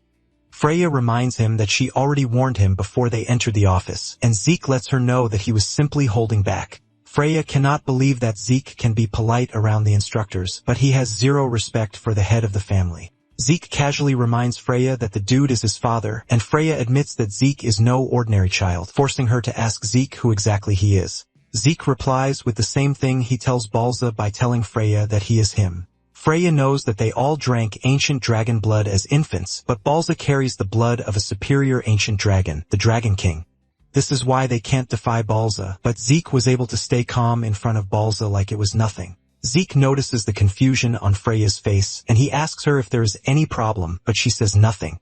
Deep down, Freya is already thinking of how she is going to recheck Zeke's birth records. Freya then asks Zeke what reward he plans to choose between the right to enter the Dragon Hall's 2nd floor or a single item from the Dragon Treasury. Zeke casually replies that he wants both, but Freya rejects this.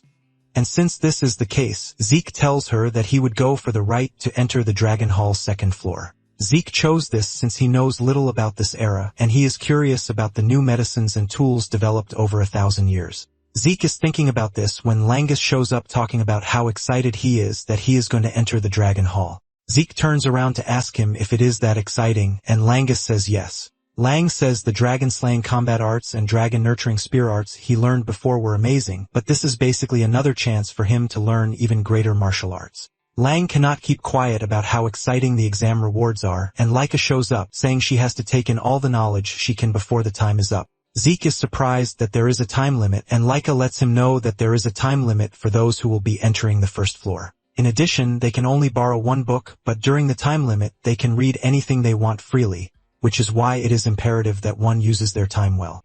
Laika then tells Zeke that she heard he had the right to enter the Dragon Hall. She expresses her surprise because she believed Zeke would want to take something from the treasury. Zeke confesses that he considered it, but at the moment, he believes that knowledge is more important to him. Laika confirms this, saying the second floor books are even rarer than the first, especially the martial arts manuals. However, she still believes that nothing inside the hall surpasses her Thunderclap greatsword art. Later on, they head to the hall, and the instructor tells them that they are allowed only 5 hours in the hall. He lets them know that maintaining silence is important. Laika suggests that they find the one book they would like to borrow and then use the rest of the time to read freely. Langus mentions that he is going to start by picking the martial arts manual that fits him within the 3 hours he has set as his target. Upon entering the hall, they realize that finding the right book might even be a hassle. The kids are blown away by the interior of the hall, and Zeke admits that the library is more incredible than he imagined. With a smile on his face, he decides that it is time to see if there is knowledge stored in the library that can surprise him. Zeke concludes by taking his time to enjoy and gather more knowledge. Soon afterward, Zeke is seen freaking out after getting so much terrifying information. He can't believe that this amount of knowledge has spanned over 1,000 years. He is so filled with information that he lies on the ground to try to digest everything he's seen so far. Apparently, around 900 years ago, a sudden crack appeared in the dimensional wall, which is basically a rift. Beyond this rift sprawled a chaotic other world, and its name was Kansai, the Chaos Realm. In this world, monsters known as Chaos were everywhere. And to resist chaos, the people there carried a special primal energy within their bodies. The Eldragon family was able to fight alongside these people against the chaos. Through the bonds forged on the battlefield, 4 powerful warriors from that world married into the Eldragon house. These 4 are Toporna, Fafnold, Livias, and Bahamut. These 4 became the ancestors of the 4 great Eldragon families that continue till the present day. Zeke realizes that the Anger Boar is covered in some strange dark haze and Laika's thunder aura too. Zeke finally realizes why he didn't recognize them, and this was because both came from another world. However, what he is actually more curious about is the thing called magic, which he finds in one of the books. Since it is a new technique from another world, he wonders why there is no book that teaches how to use it. He believes that something like this should be kept right alongside the history books. While he is busy yelling about the information ravaging his brain, he suddenly hears a voice telling him to maintain silence while he is in the library. Zeke is shocked that he can't see anyone, but he can hear a voice, leaving him to start wondering if this is what is called magic. However, aside from the primal energy, he can't sense any special magic, and he yells out in frustration. Just then, he sees the books moving on their own with the voice telling Zeke to maintain silence. Zeke argues that there is no way he is going to keep quiet in front of something amazing. He grabs one of the books, telling whoever is behind the magic to come out and show him what he needs to know. Suddenly, Zeke realizes that he is being restrained by threads, and he gets thrown out of the library because it is getting closed. Zeke manages to land on his feet, but he is totally blown away by what he just witnessed. He stands in front of the library screaming that they show him magic properly.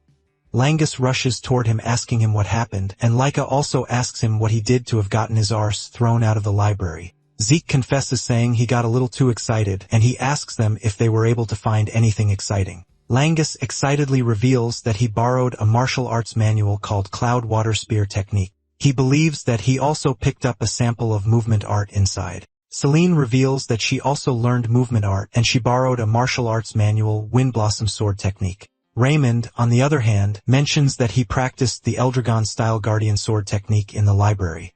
In addition, the book he borrowed is also Eldragon-style called Guardian Shield Technique. Zeke cannot believe that they all picked martial arts he created for fun in his past life. Zeke then turns to Laika asking her what she picked. Laika reveals that she went with the Heavy Wave Greatsword Technique and the Heavy Wave Greatsword Technique Revised, which the 15th Lord of the family improved. Zeke is surprised to hear that the 15th Lord also created a Dragon Slayer combat art for Dragon's Breath. Zeke realizes that there were a lot of techniques created by him which are sitting inside the Dragon Hall. Sitting right next to these techniques of his are improved versions sitting next to them, and he wonders if the 15 Lord was the one responsible for all of these. Zeke has always thought coming to school would be boring, but with everything that is happening, he realizes that he is wrong. Before they knew it, 5 years had gone by, and they had all grown into daring teenagers. Balza is in his office when the Black Dragon Corps commander, Ein, shows up to tell him that a rift just appeared.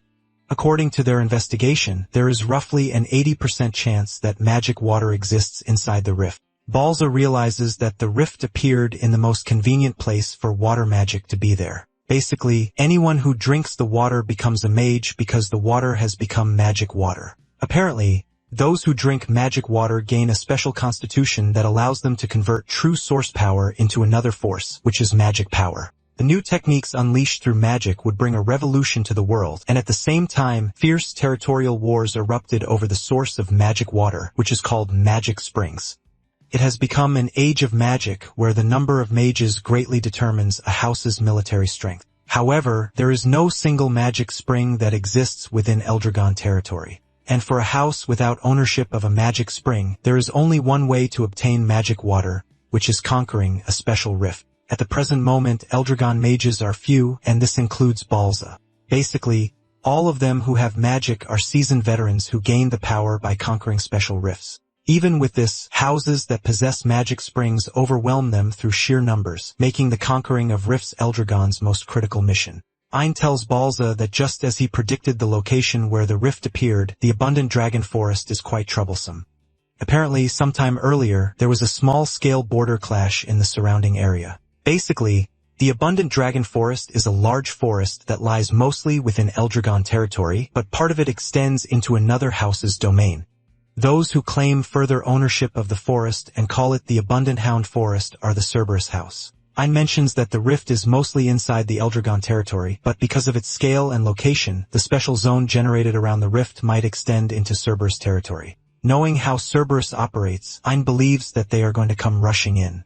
Balza agrees with him, saying the Cerberus would definitely notice the rift. Balza then tells Ein that they have to prepare for a territorial dispute just in case it is needed, but he wants them to make a move before Cerberus catches on to the rift. Balza tells On to inform every dragon's nest that they are holding a selection trial. Meanwhile, Zeke is seen on the training ground going up against Raymond, Langus, and Celine while Laika watches from behind. The trio charges at Zeke at the same time, and after assessing their attacks, Zeke tells them what they are missing. Zeke tells Langus that he is tensing up too much, and this is killing the strength of his spear technique. Zeke tells Celine that she is always focused on speed and the number of strikes, but her power isn't carrying through, so she should find the right balance. Zeke lets Raymond know that he is doing well, but he is still too defensive, so he should get used to attacking. After telling them what they are missing, he tells them to come at him again. Turns out that Zeke is always doing this, and Laika is already used to the insane side of it. Zeke asks her what she thinks is insane, and Laika mentions that his idea of taking attacks head-on without using true source power is complete madness. Zeke screams out, saying the results of his training have helped the group grow stronger without using true source power. Laika then asks him if he can at least make them stop attacking while they are still talking. However, Langus and the others are even enjoying Zeke's training regimen. Laika tells the trio to stop calling Zeke a human because even the seniors call him the monster prodigy of the East Wing. Zeke ignores everything she is saying and asks her if she would like to join the training session. Laika mentions that she would love to, but she lets him know that there is something she would like to tell him first. Laika lets him know that he will be meeting kids from the other dragon's nests very soon. Langus is shocked to hear this, but Raymond is not really surprised because he already knew it would happen someday.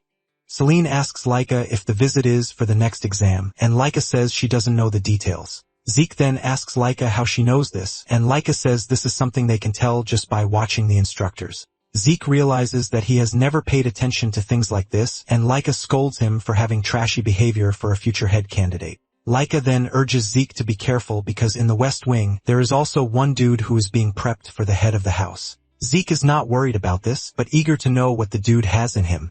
Some days later, everyone was gathered regardless of grade, and Laika believes that it is because of what they talked about earlier. Freya and some instructors soon show up, telling the kids to keep their mouth shut. She tells them that from that moment forward, for the next 3 days, they are going to be fighting the children of the other dragon's nests. The students are shocked when they hear this because this is something that only happens during the graduation exam, but they are about to do it. Freya mentions that there are various reasons, but she can't explain everything. She lets them know that whoever survives the match will be given a special mission, and the moment Zeke hears this, his face lights up in excitement. Apparently, each of the 4 halls, East, West, South, and North, will send 7 fighters in a winter stays on format. Freya then tells them to decide who will be their representatives for the fight. Later on, the top-year students gather, and they are led by Rick, who tells everyone else that the representatives will be chosen among them. Rick believes that there is no one who would object, but Laika raises her voice to object, saying that representatives should also have the right to qualifications. Rick scornfully tells Laika that they are talking about strength, and he is still busy saying trash when Laika unleashes her aura. Rick and his colleagues freak out when they realize that Laika is already a 3-star because they believe that she was only a 2-star. Laika tells them that she is ready to engage in a battle of strength if this is what Rick wants. Laika asks Rick if there is anyone among his colleagues who is stronger than her, and if there is not, she believes that they should pick from the lower years too. Rick then tells Laika that she is the only strong one while the rest are trash. Zeke cuts in, telling Rick that he is awfully noisy. Rick hears this and screams at him, asking him what he said. Zeke reiterates what he said, and he asks Rick if he thinks the upper years can contend against the lower years. Zeke ultimately suggests that they fight until only 7 of them are left. Laika tells Zeke that this would be too violent, and she suggests that they hold preliminaries for volunteers. Laika tells those who are interested to signify, and Rick agrees to this, but he believes that it is a waste of time. Laika turns to Zeke asking him if he is going to join the preliminaries, and Zeke says yes. In fact, Zeke wants Langus, Raymond, and Celine to join them. The trio is shocked to hear this because they are fighting top-year seniors. Zeke lets them know that there is nothing to fear because they have been training with him all this time, so it is time for them to show results. From the way Zeke is talking, the trio realizes that they have no choice but to participate in the preliminaries. Now that they have the trio and Zeke, Laika asks if there is anyone else who is interested. Most of the juniors are hesitant to join in because they believe that they can't go against the top years, but Zeke lets them know that fighting their seniors would give them even more experience. Nonetheless, no one seems motivated by what Zeke said, but Zeke tells Laika that they finally have the opportunity to know how strong the so-called top-year students really are. The top years, on the other hand, believe that Laika is the only one who can cause them problems since the rest are just 2 stars. Zeke looks back and notices that his squad looks really worried, and he asks them what the issue is. Langus reminds him that they are going up against seniors who are 3 stars, and Zeke lets him know that their training with him for the past years counts for something. Zeke tells them that they have all done well, so it would be better if they had a little more faith in themselves. Even though they are scared, they have no choice but to acknowledge what Zeke is saying. Rick soon screams at them to come over so he can teach them a big lesson. Moments later, Rick's guys are already out cold after Langus and his colleagues beat the shit out of them. Zeke is pleased with their performance, and he commends his squad. Zeke realizes that Langus has already gotten much sharper at deflecting attacks and spotting openings. Celine, on the other hand, handles the multi-strike Windflower sword style pretty well. Zeke is also pleased with Raymond's tactics because he easily switched between shield techniques and swordplay. Even Laika has grown really strong, and Zeke knows that if they continue this way it would be beneficial. Rick is left in disbelief as he doesn't want to believe that there is a possibility of a 3-star losing to a 2-star. Zeke berates Rick, telling him that he is still saying trash even after he sees how the fight turned out. With overwhelming pressure, Zeke lets him know that age and number of stars are nothing more than indicators. Zeke mentions that strength in battle is simply determined by the victor, and if one is weak, they are going to lose. Rick refuses to believe this, telling Zeke that the number of stars is power, and this is what everyone knows. Zeke then tells Rick that stars or no stars, once the heart is destroyed, one dies. Rick refuses to acknowledge everything Zeke is saying in front of him, and he screams at him saying he is a top-tier student and there is no way a brat's sophistry will work on him. Rick tells Zeke that he heard plans on going easy on him, but he has changed his mind. Zeke simply tells Rick that he is already tired of the whole talk and he should just take action instead of yapping. Zeke reminds Rick that they are the only ones left and he would like to see what kind of martial arts he has mastered. This pisses Rick off and he angrily lunges at Zeke, telling him not to mess with him. He activates the Great Strength Fist technique, but Zeke casually punches him into the distance. Even after knocking the dude to the ground, Zeke teases him by telling him that he has trained really well. Meanwhile, in the West training grounds, one of the candidates for the next head, Venel Fafnil'd Eldragon, is seen beating everybody up, and there is no one who can even stand up to his strength. After beating the trash students, his aide, Alan, shows up to tell him that the selection is already complete. One of those who was selected is a dude named Retin who is a junior classman, but he is already 3-star. Vanille commends him, telling him that he likes capable people, which is why he is going to take him as a subordinate. Deep down, Retin is glad that he was acknowledged by Vanille. And as long as Vanille stands, the West Wing won't lose. Retin already sees Vanille as the next head of house because they will be the ones to achieve excellent results during the mission. Retin is excited that he is going to be a subordinate to the head of the family. Alan then tells Vanille that there is something he needs to know, and he asks him what it is. He whispers in Vanille's ear, telling him that Laika is among the East Wing's team. Vanille holds his head in frustration when he hears this because he believes that Laika is always getting in his way. Nonetheless, Vanille believes that no matter how talented Laika is, they are going to be the ones who will win. He plans to win, clear the mission, and then show everyone that the seat of the next head of the family belongs to him. Soon afterward, the students gather at the arena, and Langus talks about the crowd. Laika lets him know that there are so many people in the area because they are gathered from all the halls. However, she lets him know that some were eliminated during the exam, which means the numbers have already been cut down a lot. It turns out that those who failed are not in the arena because they are called pseudo-dragons, just like Langus' father. Nonetheless, Laika cheers him up, telling him that they were chosen as representatives of the East Hall, so they should at least be proud of that. Just then, they notice that Zeke is acting weird, and they ask him what the issue is. Zeke replies that he was only measuring the combat strength of the students in the arena. Langus is blown away when he hears this, but at the same time, he realizes that this is just a normal thing for Zeke. Just then, 2 members from the upper class who were selected in the East Wing, Rick and another lady, come running over. Turns out that, after the preliminaries, they realize something different. Rick tells Zeke that he might be a lesser dragon, but he sincerely respects the strong, and Zeke casually takes them in. After a closer look, Zeke realizes that everyone except the East Hall is a 3-star class, and in addition, there are no 4 stars. However, he notices that there are a bunch of students who have improved, and he is eager to see what type of skills will be displayed this time around. Just then, a girl with blonde hair like Laika, Sandy, rushes over and hugs her while calling her sister. Zeke is ultimately confused as Sandy gets all touchy with Laika, asking her if there is anyone who is bullying her. Laika assures Sandy that she is fine, and Laika's squad is forced to ask her who the new girl is. Laika then reveals that the girl is her cousin, Sandy Toporna, who is the daughter of the Toporna family head. When Laika and the others hear this, they almost pass out in shock because Toporna is one of the 4 great houses. Sandy rudely asks Laika who Laika and Ko are, and Laika lets her know that they are colleagues. Sandy admits that everyone needs friends, but she berates Laika for moving with a bunch of talentless trash.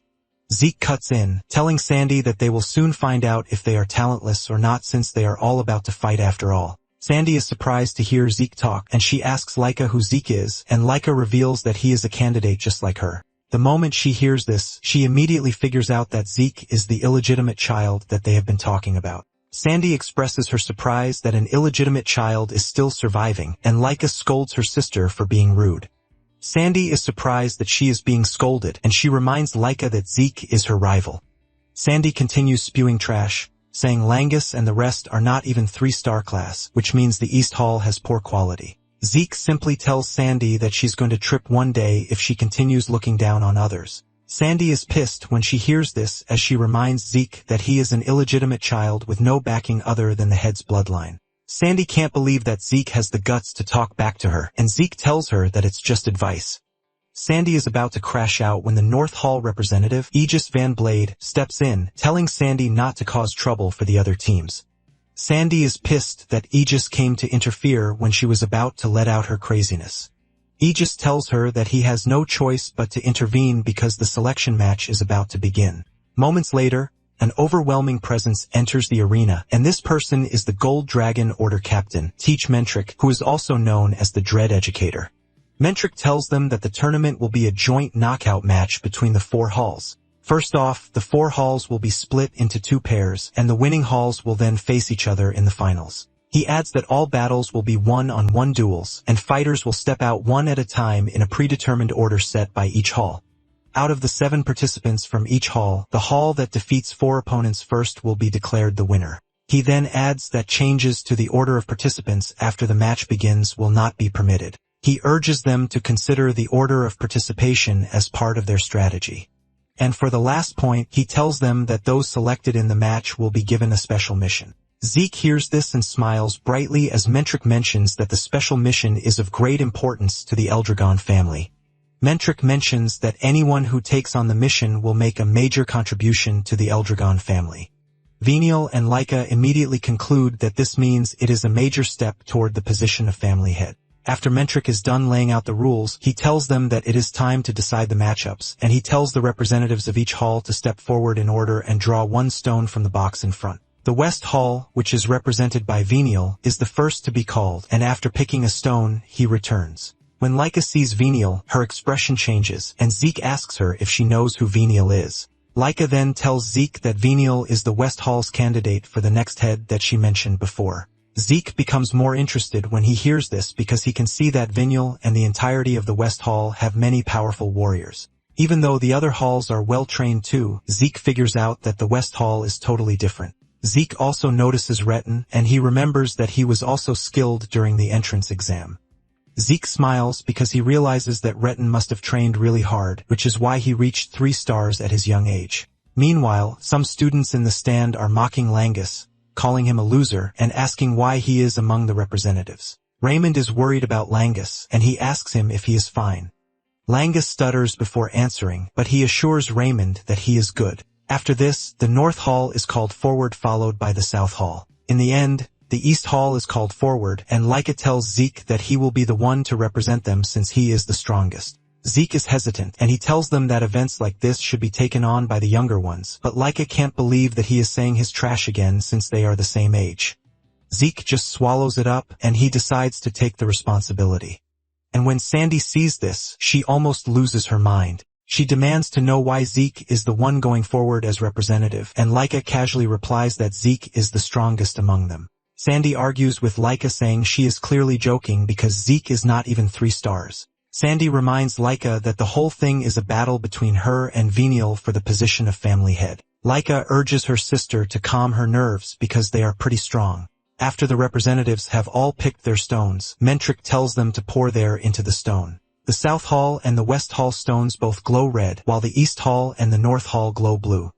Mentric then tells the kids that this will determine their matchup. Basically, the first match will be East Hall versus North Hall and West Hall versus South Hall. When Langus and the others hear that they are going up against the North Hall, they freak out because there is a particular dude among them who is basically built like a tank, and he doesn't even look like a freaking student. Laika is also worried because she would have to face Sandy in her first match, and Sandy is ready to crush Laika so she can remember her position and purpose. Laika also tells her sister that she is not going to back down, and it is slowly brewing into a battle between the sisters.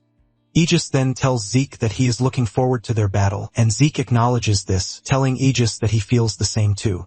While the East Hall and the North Hall prepare for their battle, the other 2 halls sit back to observe what will happen. Rick is still fired up from the last training, and he assures Zeke that he is going to make sure that they come out victorious. Laika notices that Rick is pretty nervous, and she hopes that the dude will be fine.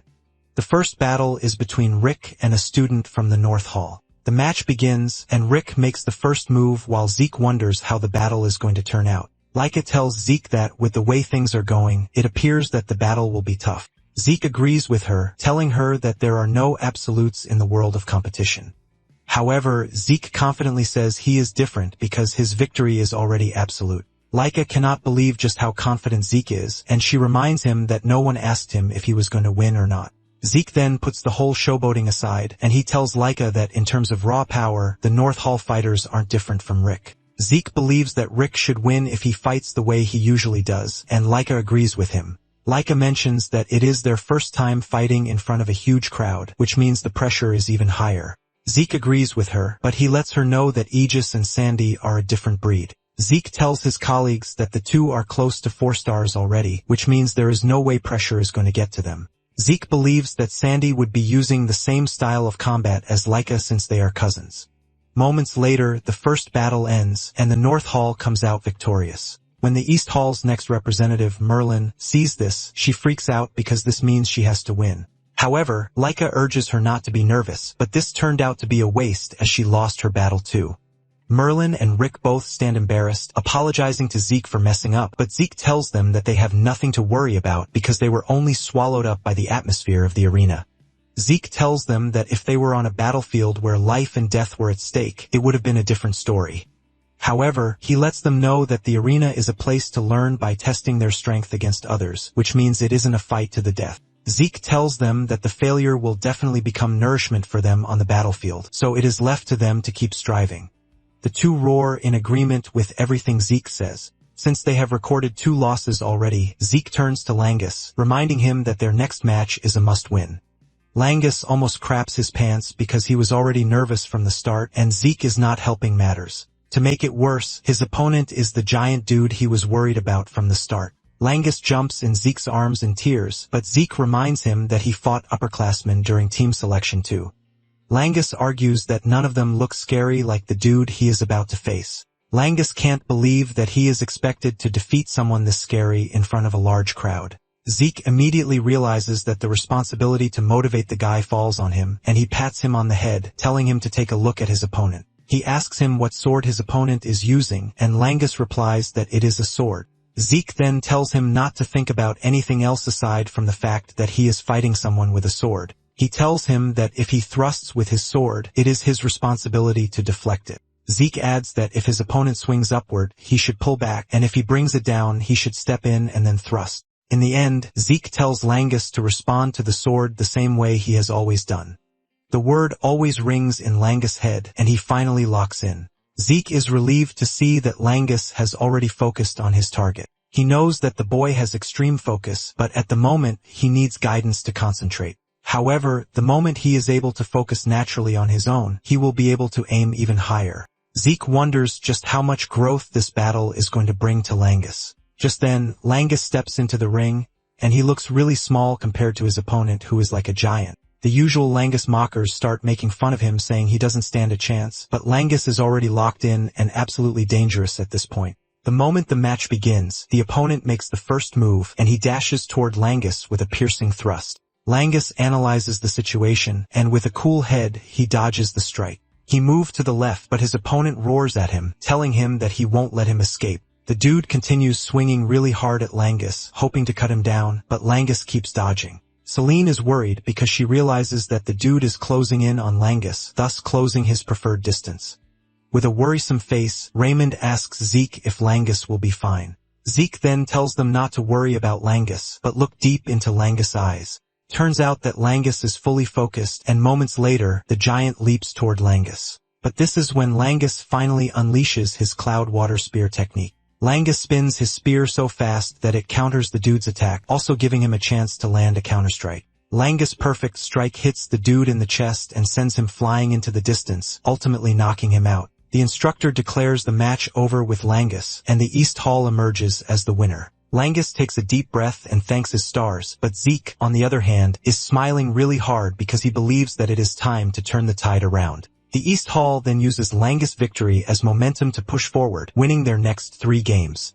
When it finally comes to the 6th match, which is between Sandy and Laika, the tension in the arena gets even more intense. It is pretty obvious that the situation is tense because they both wield the same thunder spirit, and they are sisters. Before the start of the match, Sandy expresses her shock that someone who hasn't reached 2 stars could defeat the North Hall's 3 stars. Laika reminds her that she told her earlier that they are strong, and Sandy admits to underestimating them. However, Sandy lets her know that she doesn't really care about that, and what she is interested in is the fact that Laika is not leading in the East Hall. Sandy tells Laika that she has already put herself in a tight spot by staying behind Zeke, and Laika assures her that she is aware of this. However, Laika tells Sandy that she hasn't given up on becoming the head. She points her sword at Sandy, telling her that she is confident that she can win, and Sandy decides to show her who is boss. Suddenly, Sandy vanishes, and by the time she reappears, she is already behind Laika. She almost lands her hit, but Laika reacts just in time to block it. The two then start crossing swords, but Sandy looks the better man as she pushes Laika backwards. Aegis is not surprised by this, but he is interested in seeing just how long Sandy can hold out for. Laika continues getting trashed, and she even gets cut on the arm. Laika is forced to leap backwards to try and catch her breath since she is getting overwhelmed by Sandy's attacks. Laika's colleagues are also worried because they see just how strong Sandy is, and Raymond mentions that Sandy trained Laika when she was young. In the arena, Sandy runs circles around Laika while scolding her for still holding on to her bad habit of swinging wildly whenever she is cornered. Laika angrily charges towards Sandy with the lightning flash slash, but Sandy overwhelms her with the scattered thunder. Laika screams in pain as she crashes to her knees, and Sandy tells her to give up because with her current level of strength, she obviously can't defeat her. Sandy is pissed at herself for not forcing her father to make Laika come to the North Hall. Even when staring at defeat, Laika still gets back on her feet. And since her sister has refused to give up, Sandy decides to teach her a lesson. She delivers several cuts to her body before leaping into the air, aiming to deliver the final blow. Langus and the others panic, and they call Zeke's attention to this. But he calmly tells Langus that Laika is about to break out of her shell again. Sandy lands her powerful attack on Laika, crushing the floor and leaving a cloud of dust. When everyone sees this, they all conclude that the match is over. But suddenly, Laika emerges from the dust, looking all battered but determined. With a smile on her face, she tells Sandy that she finally understands her Thunder Spirit Greatsword. Sandy is left stunned as she doesn't understand how Laika was able to survive because what she did was supposed to be the finishing blow. Laika agrees to this, saying her old self would have gone down from her last attack. But she lets her know that she has been training for the past 5 years too, and their fight is just beginning. Before the match started, Laika had had a conversation with Zeke.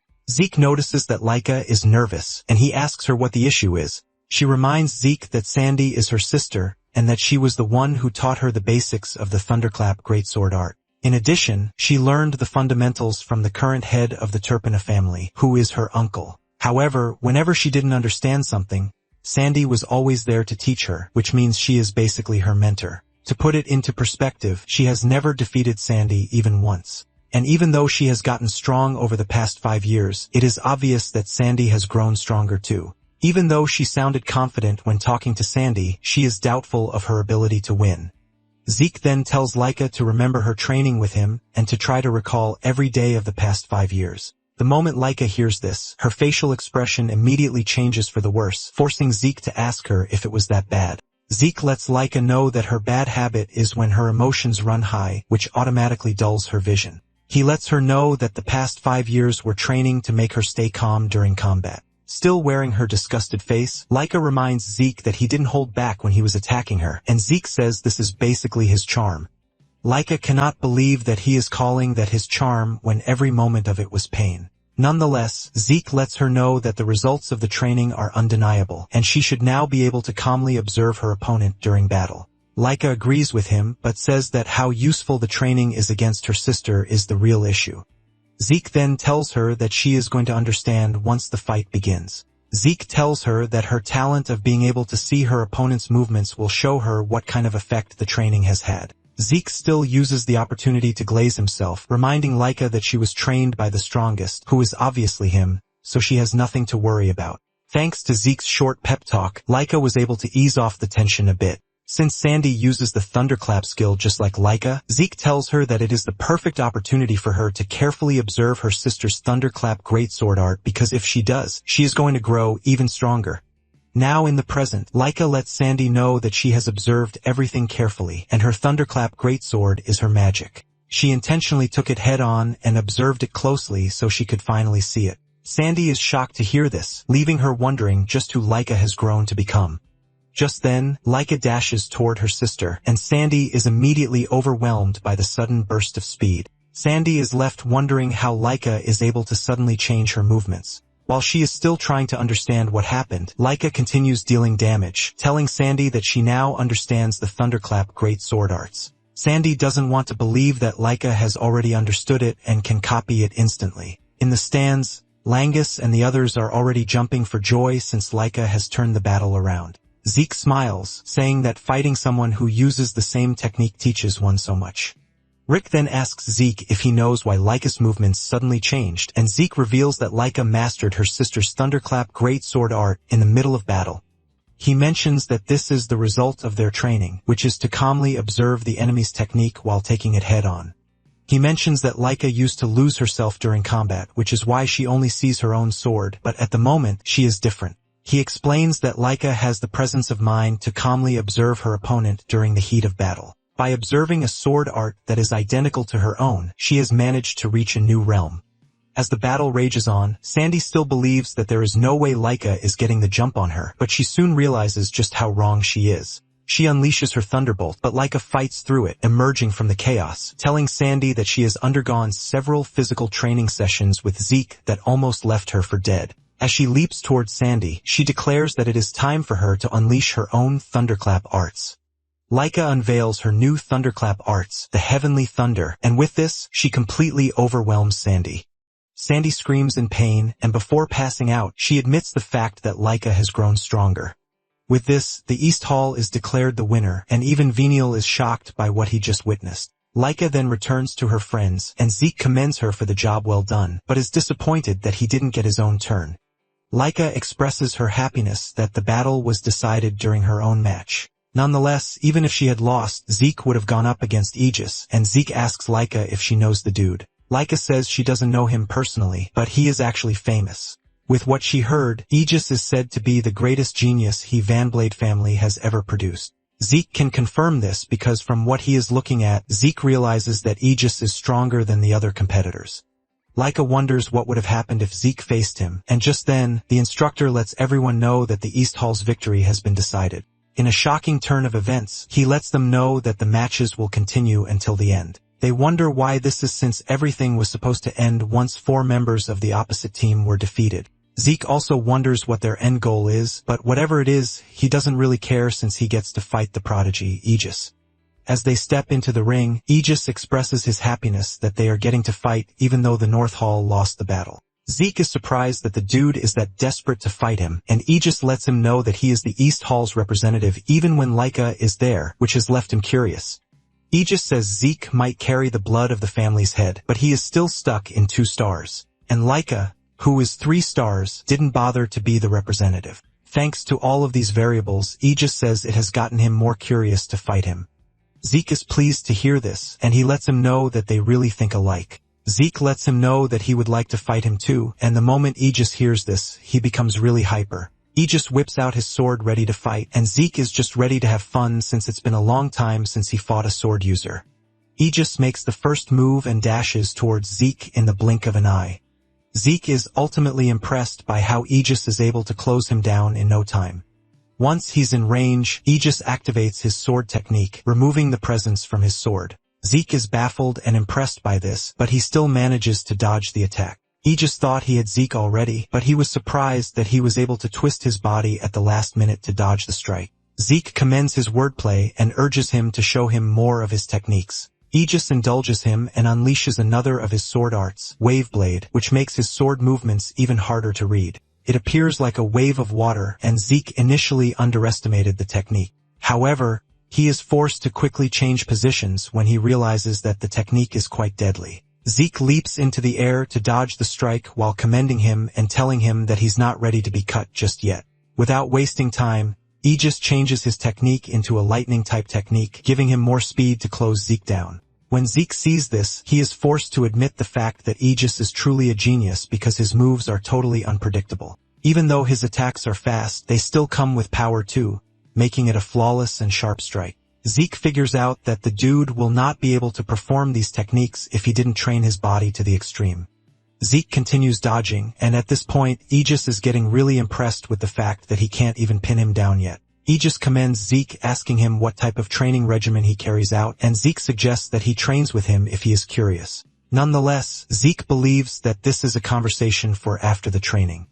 Zeke then decides to finally make a move, and he dashes toward Aegis with a powered punch. Surprisingly, Aegis is able to easily block the punch with his sword and even absorb the force that comes with it. However, Aegis is impressed, and he tells Zeke that he outputs so much power that it doesn't even feel like he's a 2-star. On the other hand, Zeke is surprised that Aegis was able to adapt to his fighting style really quickly, which is far more than he expected. Aegis then asks Zeke if he's done observing, which is why he finally decided to launch a counterattack. Zeke confirms this, and Aegis is surprised that Zeke has already figured out his martial arts, but this means he doesn't have to hold back anymore.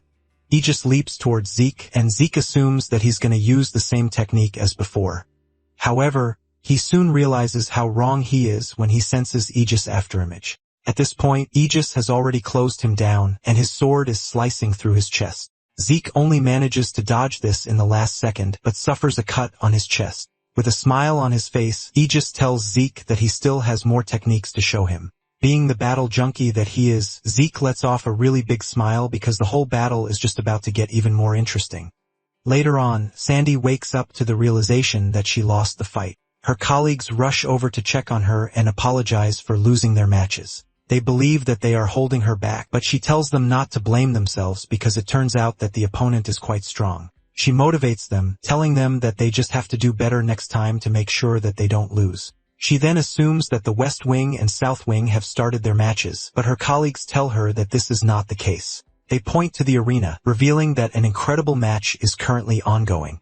Sandy turns to look at the arena, and she is stunned when she sees Zeke and Aegis going at each other like maniacs. Seeing the type of technique that Aegis is using, she realizes that he's actually fighting at full power. Seeing just how Zeke is easily holding Aegis to his full power, Sandy remembers what Laika said about Zeke being the strongest among them. In the arena, Aegis tries another technique, but it still doesn't work, forcing him to wonder just what kind of body Zeke has.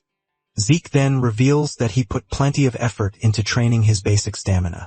He says martial arts might be important, but the fundamentals are just as important too. Aegis has no choice but to agree with Zeke, and he concludes that he will start training his body too. After observing how Aegis fights and his current potential, Zeke figures out that he's going to be an interesting figure in the future. In addition, this battle has finally opened his eyes to the difference between 1,000 years ago and the present moment. Basically, 1,000 years ago, the essence of martial arts lay in the act of attack itself, and the true essence of combat was expressing all creation through one's own techniques, which is why ether was just there for support. However, in the modern era, by materializing ether, one expresses all creation itself. This simply means the mastery of ether is the very essence of martial arts in the modern age.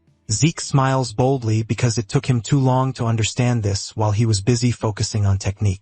Zeke looks like an animal as he smiles in fun because he didn't expect 1,000 years of time to be this fascinating. On the other hand, Aegis is truly impressed that Zeke has been able to counter all of his techniques up until that moment. In the stands, Lengus complains about how the two have been fighting for 2 hours already, and it doesn't appear like they are going to stop anytime soon.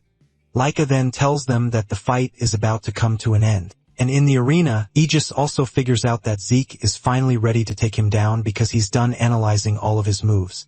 Zeke confirms this, but lets him know that it was fun while it lasted. Aegis says the same, and Zeke tells Aegis that he's going to show him his respect by displaying the insight he got during their battle. Zeke decides to show Aegis a new technique, and Aegis smiles with the realization that he never stood a chance. However, he lets Zeke know that he has no intention of going down without a fight. Aegis unleashes his powerful technique, and Zeke unveils his new technique, which unleashes a bunch of energy punches from the air.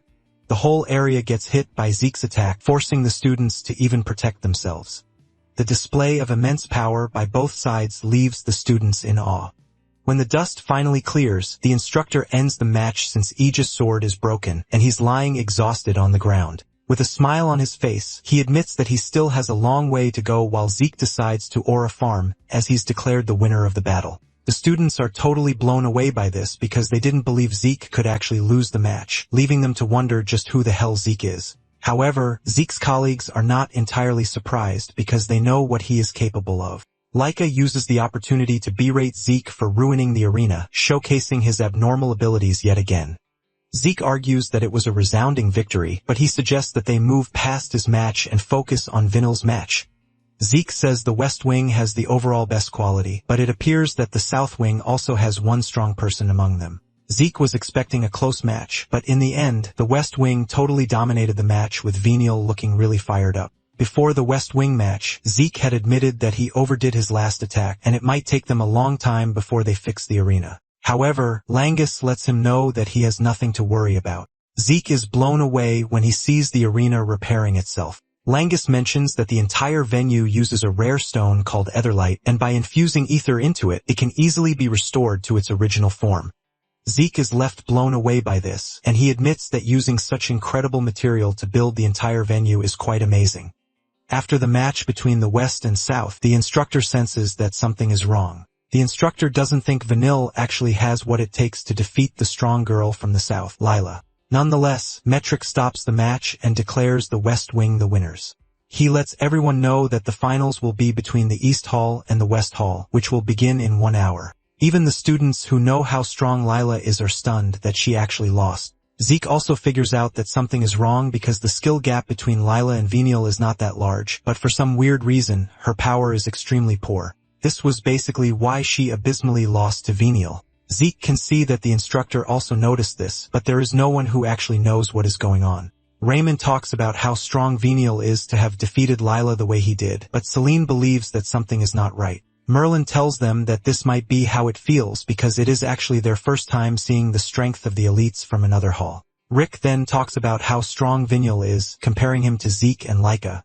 Rick notices that Lang is silent about the whole thing, and he asks him what is wrong. Lang mentions that Venial might be impressive, but what worries him is that the whole West Wing looks really tough and they have to go against them. However, Lang apologizes for saying something so weak before the match, but Merlin lets him know that he is actually right. Merlin reminds them that she also lost her match, and it is frustrating that they don't even measure up to West Hall. Surprisingly, Rick is determined to fight till the end just like Langus, and the others are able to take down enemies stronger than them. Rick's motivation ultimately spreads to the rest of the team, and Zeke is glad that they are all motivated now. However, he is even more worried about Laika because she looks disturbed since she didn't notice that Lila didn't lose in the most natural way. Since he doesn't know the full details yet, he knows he can't just tell Laika that she doesn't need to be nervous, leaving him confused about what to do. Just then, Laika leaves the arena, telling her colleagues that she needs to clear her head. She heads to the spring close to the arena to think about what happened. She is surprised that Venial has gotten so strong that he could easily defeat Lila. She knows that even Aegis would have had a hard time dealing with Lila, but Venial easily defeated Lila. Laika remembers that the last time she fought Venial was when she was 5 years old, and she lost. Since then, Laika has been training so she can avenge the defeat, and at this point she thought she already caught up. However, she knows that if things proceed the way they are, Venial's opponent will be Zeke. She is a bit relieved to hear this because this means she wouldn't have to fight Venial. However, she hates herself for accepting defeat without even fighting Venial. Moments later, Venial shows up to taunt Laika. Laika tells her to leave, saying she has nothing to say to him. Venial mocks her, saying that if he becomes family head, she might end up as his wife. Laika screams at him, telling him that she will be the one to become head. Venial then reminds Laika that she actually can't win the battle because she must have seen the difference between them. Laika angrily tells Venial to shut his mouth, but Venial urges Laika to admit the fact that there is no way she is beating him. Venial urges Laika to give up and submit to him, saying he's going to treat her nicely. Laika slaps his hand off, telling him to shut his mouth, and she angrily walks away.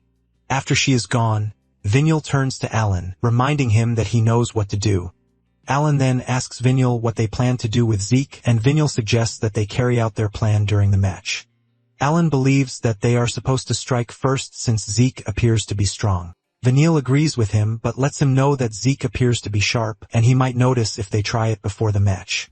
In addition, he reminds Alan that Zeke is always deliberately taking hits, so it would be easy to plant whatever they want on him during the match. Vaniel is also confident that there is no way he is losing to an illegitimate child like Zeke even without tricks. Vaniel assures Alan that they are going to come out on top in the match. When it is finally time for the match, Rick is the first to represent the East Side, just like the last time. Deep down, Rick is down with the fact that he and Merlin are seniors, but they are the weakest among the representatives. He is scared about the West Wing because they look absolutely badass, leaving him wondering if he can really win. While he is busy doubting himself, Zeke appears behind him and smacks him on the head, calling him a fool and asking him where his confidence disappeared to. Rick starts to stutter, and Zeke asks him if he is fighting to lose. Rick says no, and Zeke urges him to fight to win no matter the gap in strength between him and his opponent because this is what matters. Zeke's words are able to motivate Rick again, and Zeke reminds him that he is trained well, so he just has to back it with confidence. Zeke then decides to leave him with a parting gift, and he urges him to relax his shoulders. Rick is confused by this, and Zeke explains that the Great Strength Fist Art is a technique that gathers one's power into a single point. However, if one tenses up too much, the power one is trying to gather will scatter. Zeke shows him an example of what he is saying and urges him to relax his tense body. With Zeke helping him out, Rick screams out in excitement, saying he believes that he can do it. With this, Zeke sends him off to the arena. After Rick's departure, Laika walks up to Zeke asking him how he knows so much about the other martial arts. Zeke tells Laika that her question is pretty stupid because the only answer to it is that he is him. Laika cannot believe that this is what Zeke is going to answer with, and she admits that she was foolish to have asked. As they prepare for the battle, Rick takes a look at his opponent and realizes that the dude he is about to fight is pretty strong because he showed his strength in the first match. However, Rick has no intention of losing. His opponent notices his expression and mocks him, reminding him that he lost to the North Wing, so he is not supposed to have an ego. Rick argues this, saying he is not like before, but the dude doesn't want to believe this.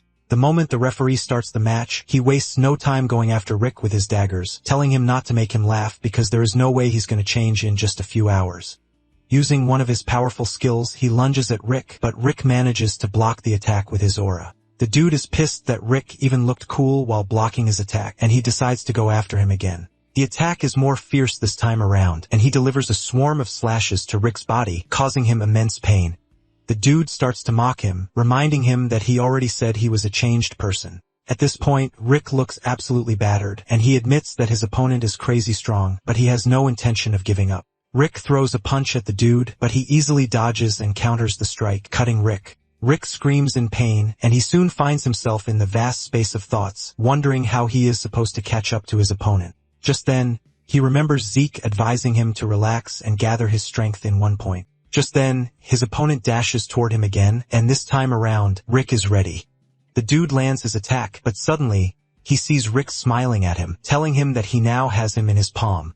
It soon dawns on the dude that Rick has grabbed his blade with his bare hands. With the dude in close proximity to where Rick is able to land a powerful punch that sends the dude flying into the distance, only to be stopped by a wall. Without hesitation, the referee stops the match, declaring Rick the winner of the match. It initially feels like a dream, but when Rick finally realizes that he has won, he raises his head in the air and celebrates like crazy. His opponent cannot believe that he lost, and when he manages to crawl to where Venial is, he gets punched away in anger.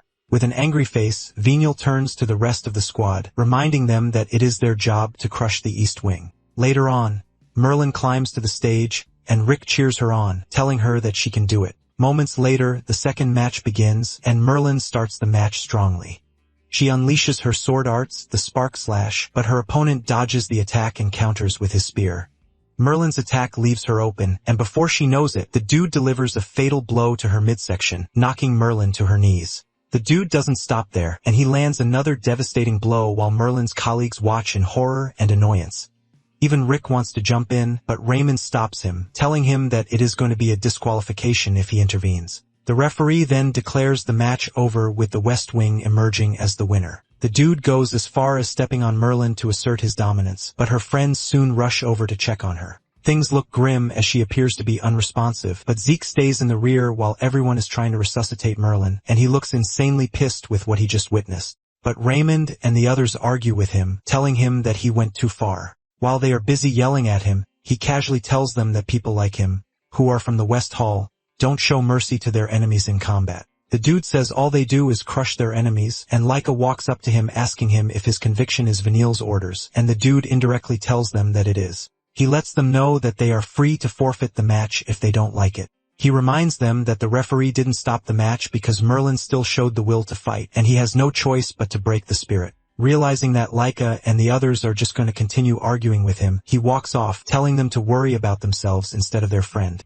He lets them know that every one of them is about to suffer the same fate as Merlin. The next opponent, Retin, steps into the arena, telling them that they are free to forfeit if they want. He boldly calls Langus's name since he is the opponent, and he asks him if he is going to forfeit. He starts saying all sorts of trash, asking him if he wants to be toyed with just like he usually does back in the village. Retin even calls Langus a worm, which pisses Laika off, but Langus urges Laika to chill out, assuring her that it is all fine.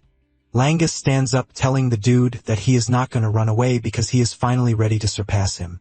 Retin is surprised and pissed at the same time as he wasn't expecting Langus to have the effrontery to talk back to him.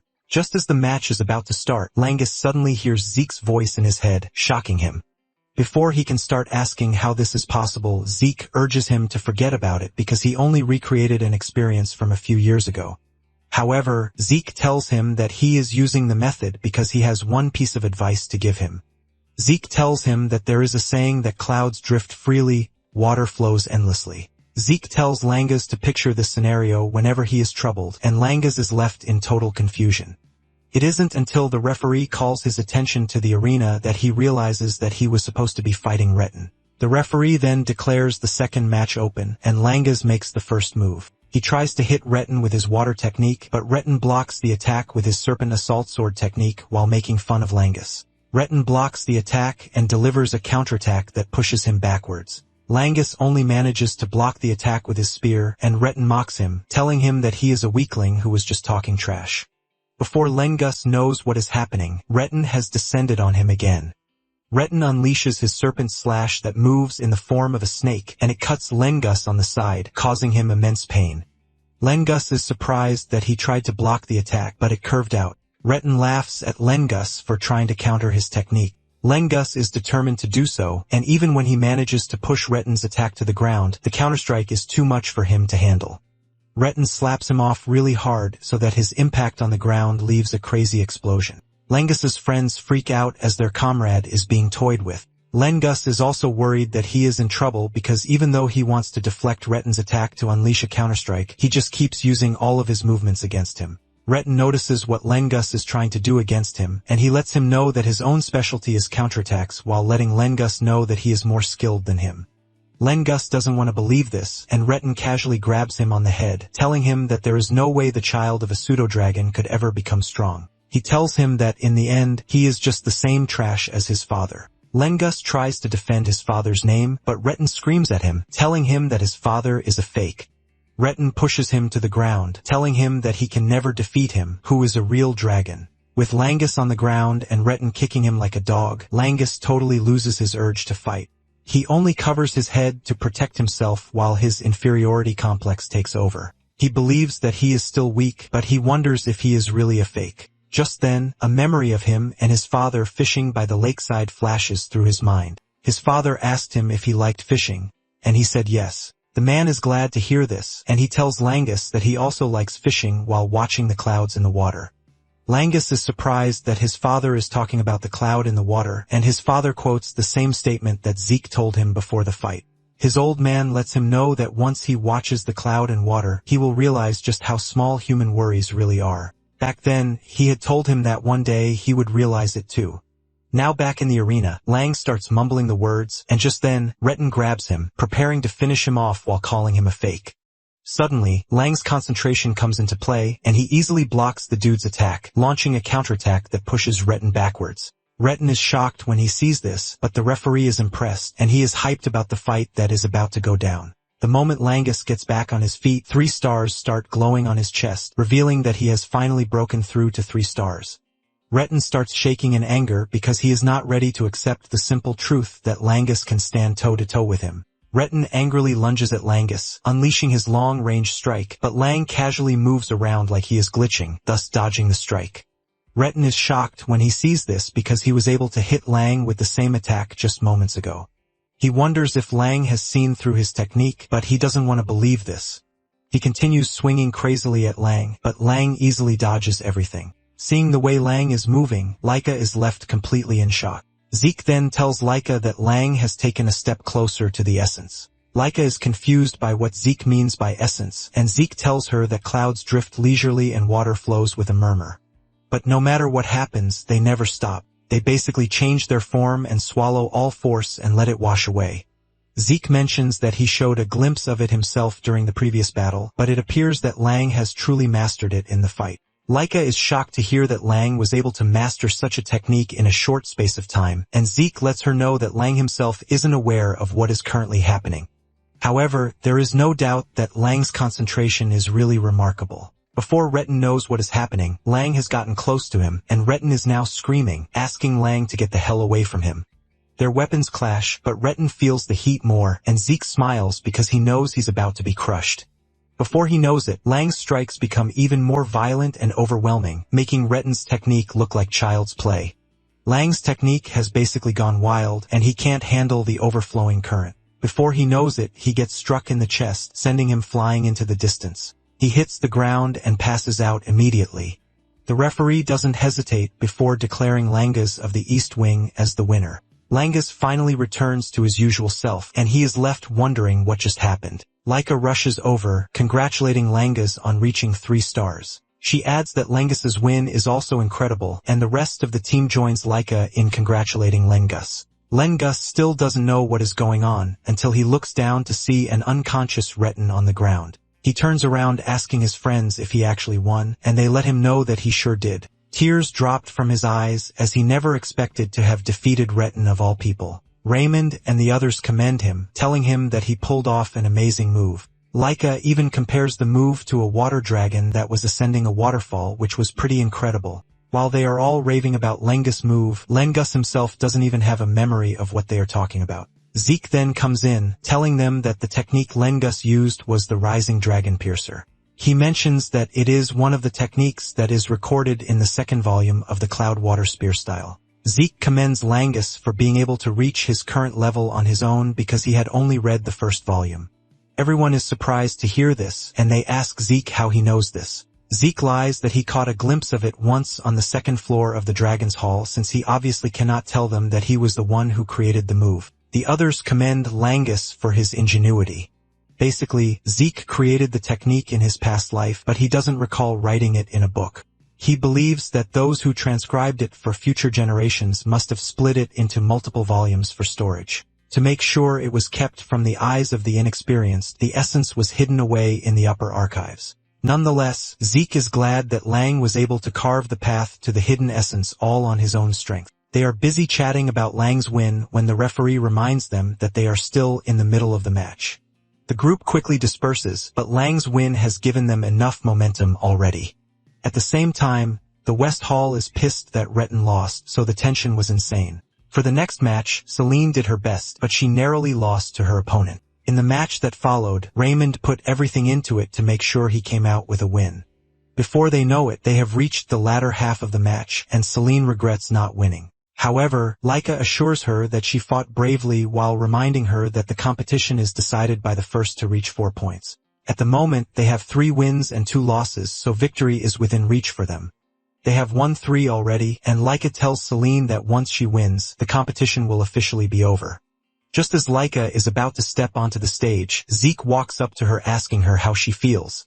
Laika lets him know that she feels like her normal self, but she understands that Zeke is just worried about her, and she assures him that she would be fine. As she walks into the arena, her colleagues wish her luck, but Zeke senses something strange that leaves him worried. It turns out that Laika will be going up against Alan, and Alan lets her know that he will come out victorious. However, Laika argues, saying she will be the winner. Just as the match begins, Laika makes the first move, lunging at Alan with overwhelming power. Alan finally gets to see Laika, the lightning user, in action. Alan manages to dodge the first strike, and he pushes back to put some distance between himself and Laika. Alan realizes that he might have lost the match if not for Venial's preparation. Suddenly, Laika starts to weaken as the poison Venial had planted on her earlier kicks into effect. Alan notices that Laika is already feeling the effect of what is happening, and he boastfully tells Laika that she can't defeat him. Alan tries to strike Laika on the head with her weapon, but Laika manages to block the attack. This doesn't do her any good as she is kicked in the tummy really hard. She groans in pain, which leaves everyone on their toes. Laika is left in complete confusion since she can't even release her lightning to fight back. She starts wondering what is happening, but Alan confidently reminds her again that she can't win. Before Laika knows it, Alan descends on her, delivering several painful strikes to her body. Laika is battered, and she soon realizes that it is not her lightning that is malfunctioning, but also that she cannot use ether. Basically, a warrior's body is deeply linked to the ether dwelling within them, and every single movement is enhanced by ether. In other words, if a warrior loses their ability to use during a battle, every single attack from the opponent could become a fatal wound. Laika finds herself totally exposed to Alan's attacks, and she is not even holding back. She gets hit all over. And since Laika can't even attack, she comes to the sad conclusion that she has to at least defend herself. Sandy Sue notices that Laika is not functioning well, and Aegis agrees with her. Zeke has also sensed this, but he still can't understand what is happening. Before Laika knows it, she loses her strength and she crashes to her knees while gasping for breath. Deep down, Alan is surprised Laika was able to last that long without being able to use ether. He is impressed by Laika's strong will, which is why she is on par with Vinyl. Alan turns around to look at Vinyl, and the expression on his face tells him everything that he wants to know. Alan then turns back to Laika, telling her that her time is finally over. He raises her weapon and goes after Laika with an overwhelming force. But just as he is about to hit Laika, Sandy dashes in and blocks the attack while yelling at Alan, asking him what the hell he was thinking. In the back, Zeke heaves a sigh of relief because things didn't just turn out badly. Alan yells back at Sandy asking her why she interfered with the match, and Sandy tells him not to play dumb because he was just trying to kill Laika. The crowd is left in shock when they hear this, but Alan denies the claim, saying it is nothing but slander. Aegis also steps in, telling Alan that his last move was truly dangerous. Alan asks them if they are doubting him, and Aegis tells him that if he doesn't want to be doubted, he should be more careful with his words and actions. Aegis mentions that it is clear as day that Laika cannot use ether at the moment, and to launch such a dangerous attack against her is crazy. Just then, Venial steps in to defend Alan, telling Aegis that he interfered with the match and then complains about the methods that they use when they are supposed to blame Laika for being weak. Venial mentions that in real combat, the opponent's condition doesn't matter because it is their job to completely crush them.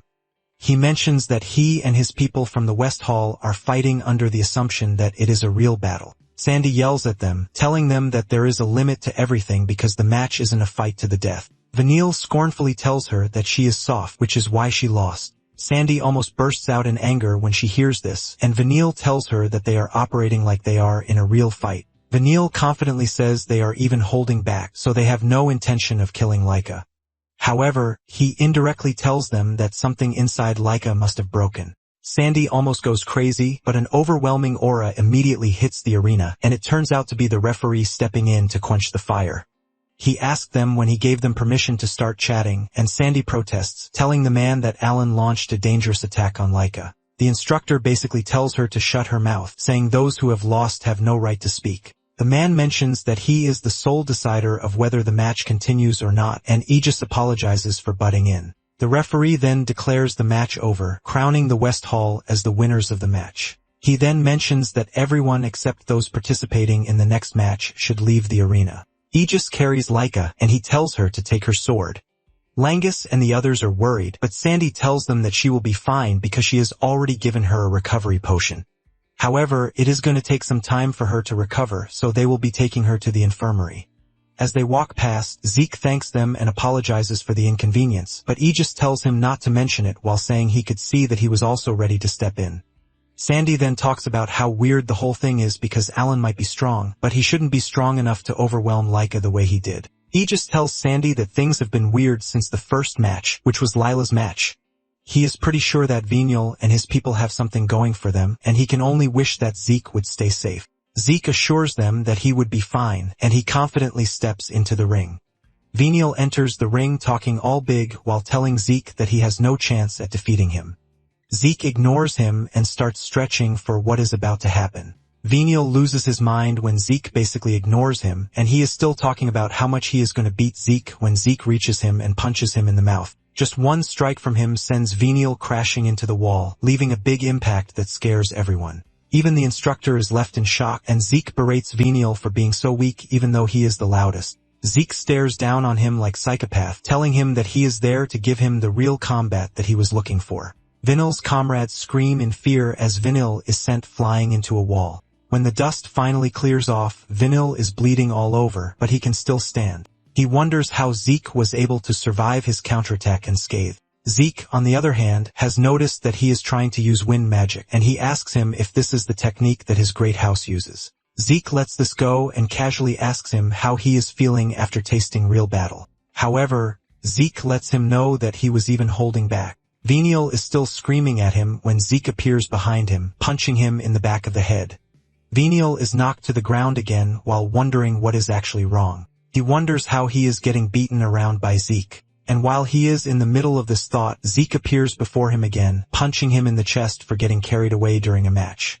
Vaniel falls to his knees, and he coughs up blood while Zeke casually tells him that it's been 3 times now. Venel asks him what he is talking about, and Zeke lets him know that he's died 3 times already. He reminds him that the first was his face, the second was his neck, and the third was his heart. Zeke tells him that if this were a real battle, he would already be dead 3 times over, and he is only alive because he held back. Venial still can't comprehend what is happening, and Zeke kicks him in the head, reminding him that he wants a real battle.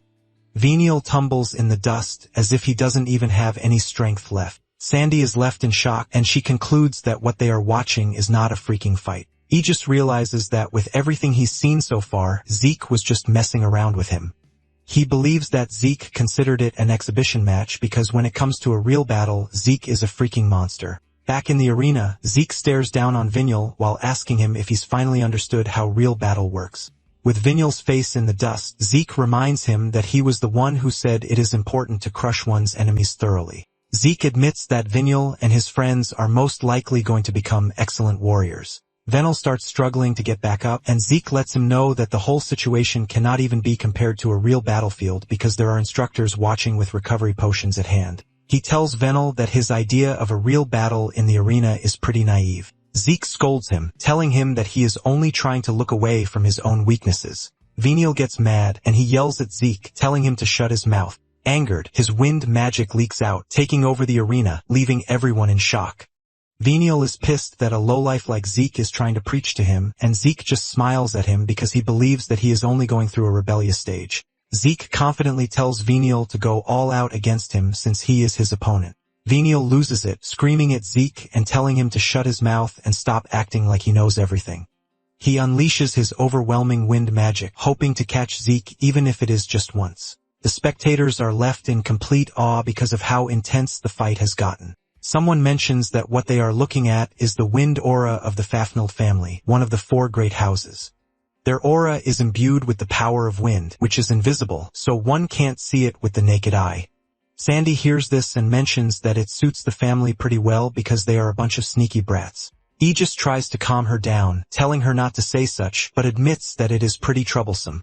He says it is a bunch of continuous invisible attacks, but surprisingly, Zeke is easily dodging the attacks. Venial screams out in frustration, asking why he can't hit Zeke. Zeke calmly tells him that he can't because he is able to watch the flow of the attack, but Venial doesn't want to believe this. Zeke proves this to him by exploiting another opening, and he punches him in the head. Venial holds his head in pain while resuming his attempts to catch Zeke. Zeke teases him, calling him a rebellious teen, and after some time, Venial tires out. Zeke teases him, asking him if he is finally satisfied, but Venial yells at him saying he is not. He tells Zeke that he is going to kill him for mocking him, and Zeke commends his tenacity, telling him that it is fit for a warrior. However, Zeke dashes toward him to punch him in the tummy again to let him know that his body has already reached its limits. Venial falls to his knees in pain. Zeke tells him that continuing the fight will only bring him pain, so he suggests that they end the fight right there. Suddenly, Venial grabs Zeke's ankle and he unleashes his poison into him. Venial stands up and he starts laughing, leaving Zeke to wonder what is bringing him so much joy. Venial then confidently tells Zeke that it is over, letting him know that he is finally finished. But Zeke still doesn't understand what is happening. Suddenly, Venial unleashes a powerful wind attack and Zeke gets hit. Zeke is launched backwards as the poison spreads through his body, leaving the spectators shocked. Aegis lets them know that Zeke's condition has changed, and Celine asks him what he means by this. Before he can explain, Laika shows up, commending Aegis's intuition. The others are shocked to see that Laika is already back from the infirmary, and Sandy yells at her, asking her if she is strong enough to leave the infirmary yet. Laika apologizes for causing them to worry, and they ask her if she knows what is happening to Zeke. Laika then says she doesn't know exactly what is happening, but she believes that it is the same thing that is currently happening to her. She mentions that earlier during the middle of the match, she suddenly became unable to use her ether. They are shocked to hear this, and they start asking why something like this would happen. Laika says she has no idea, but the same thing actually happened to Lila in her first match because she was acting pretty strange. Langus freaks out when he hears this because this means Zeke won't be able to use his ether also. On the battlefield, Venial believes he finally has the upper hand, and he starts laughing maniacally, telling Zeke that he is going to make sure he never defies him again. Venial unleashes a powerful wind attack, and he directs it at Zeke, aiming to finish him once and for all. Langus and the others scream in fear, but before the wind attack even gets to Zeke, he's reached Venial, and he punches him so hard that he is sent flying into the arena walls. Venial still manages to stand up, but at this point, fear has taken over him because he can't understand what sort of monster he is going up against. At the same time, Laika is not surprised that Zeke can still fight pretty well even though he can't use his ether, since this is the kind of freaking monster that he is. Venial is left asking questions on how Zeke can still move even after everything. Zeke senses the strange substance in his body, and he figures out that it's poison.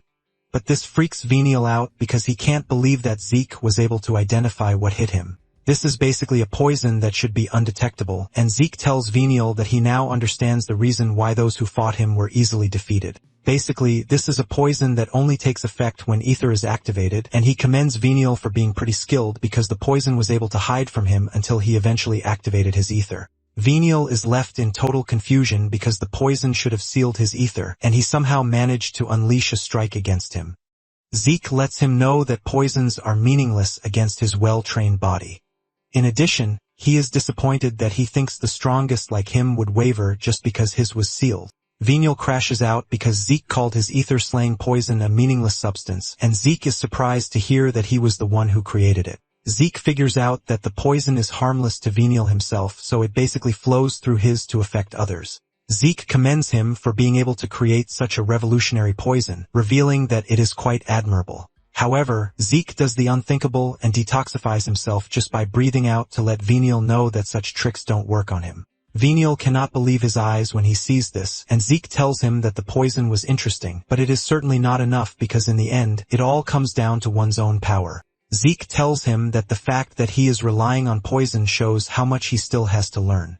Venial stands there in shock, asking Zeke what he means by this. Zeke then suggests that they end the match because he is pretty sure that he is now satisfied. Venial groans in frustration when he hears this, and he remembers how he has been living his life since he was a kid. Apparently, since he was small, his mother had always told him that he must become the head of the house no matter what it takes, letting him know that he has no value if he cannot become the head of the house. Back then, Venial was always pushed aside from conversations that involved the succession because he was not considered to be a genius compared to the other candidates.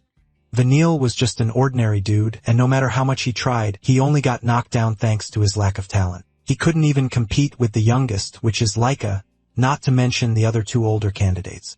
His mother always made sure to scold him for being incompetent, and it was during these years of struggles that he finally found his own talent, which was poison. Venial was exhilarated when he finally discovered poison because he knew that as long as he had poison, he could fight. Venial believes that he is going to use this poison to become the head of the house. In fact, he believes that his mother would finally acknowledge him. But now that he is standing in Zeke's presence, everything seems futile. He yells at Zeke, asking him what he thinks he knows about him. He talks about how he was constantly compared to geniuses every single day no matter how hard he tried. He talks about how he was trash compared to the talent that they have, but they kept comparing him to them.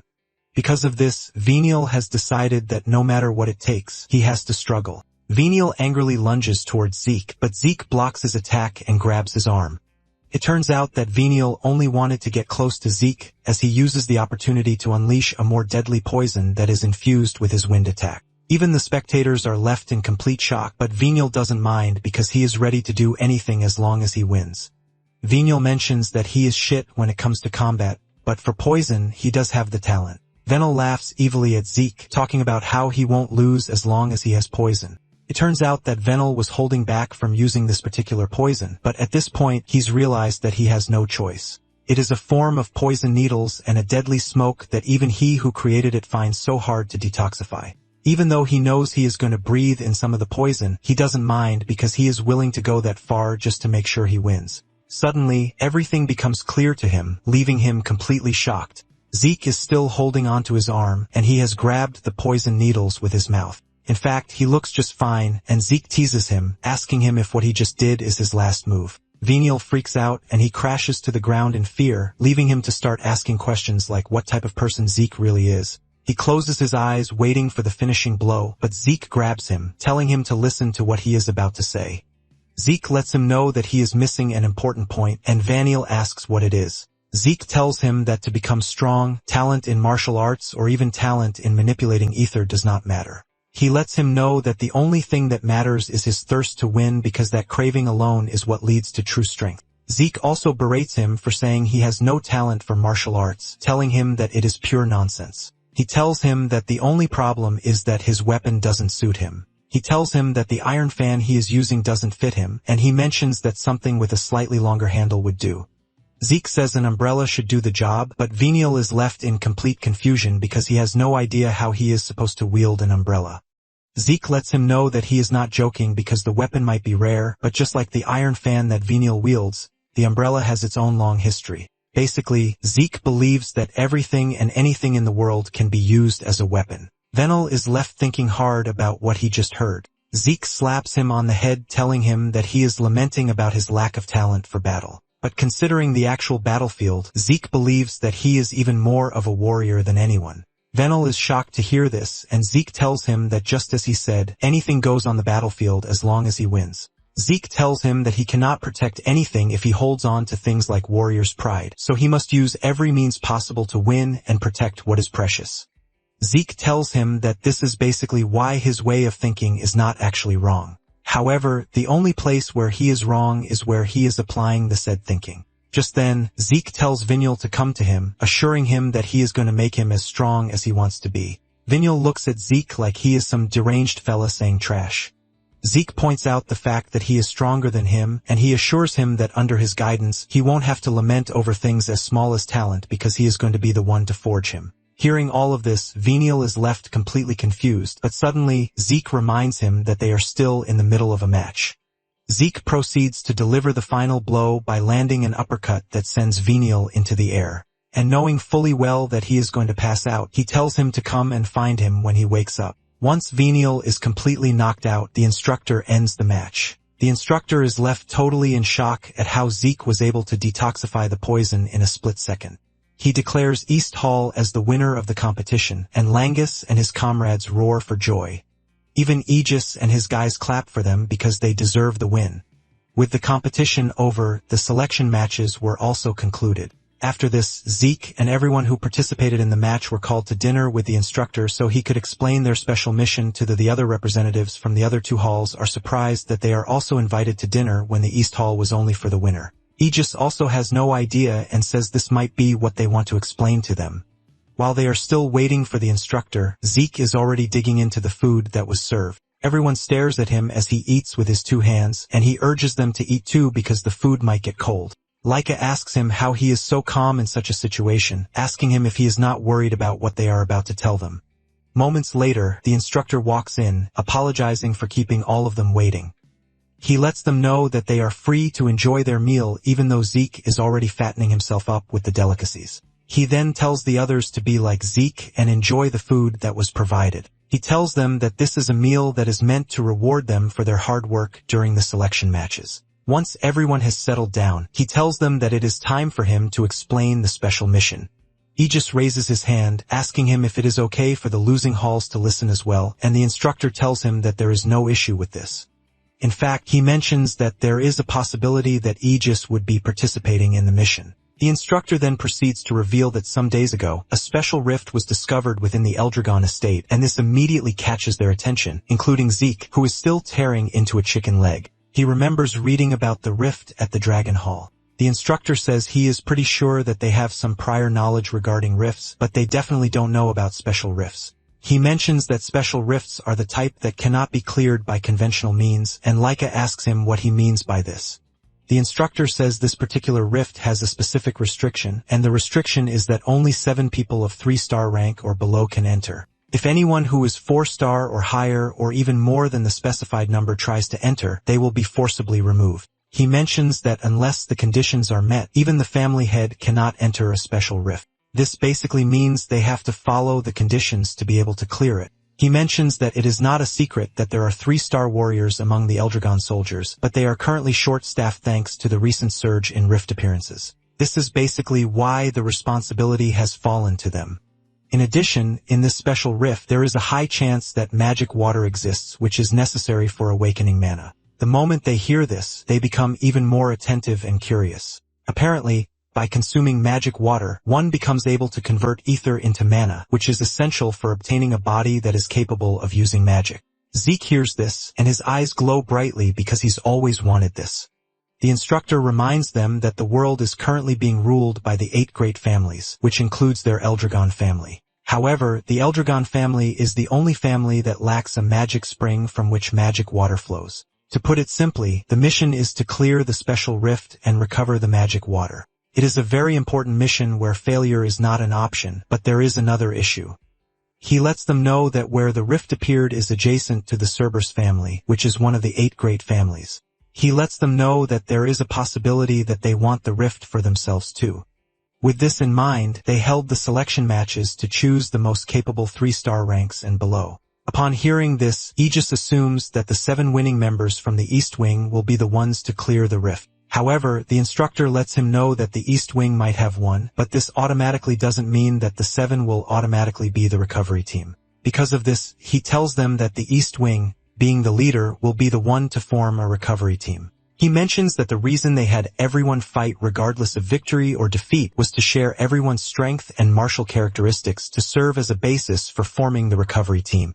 However, there were some who were unable to show their true potential thanks to Vaniel. The instructor then turns to Zeke, telling him to choose the members of the recovery team.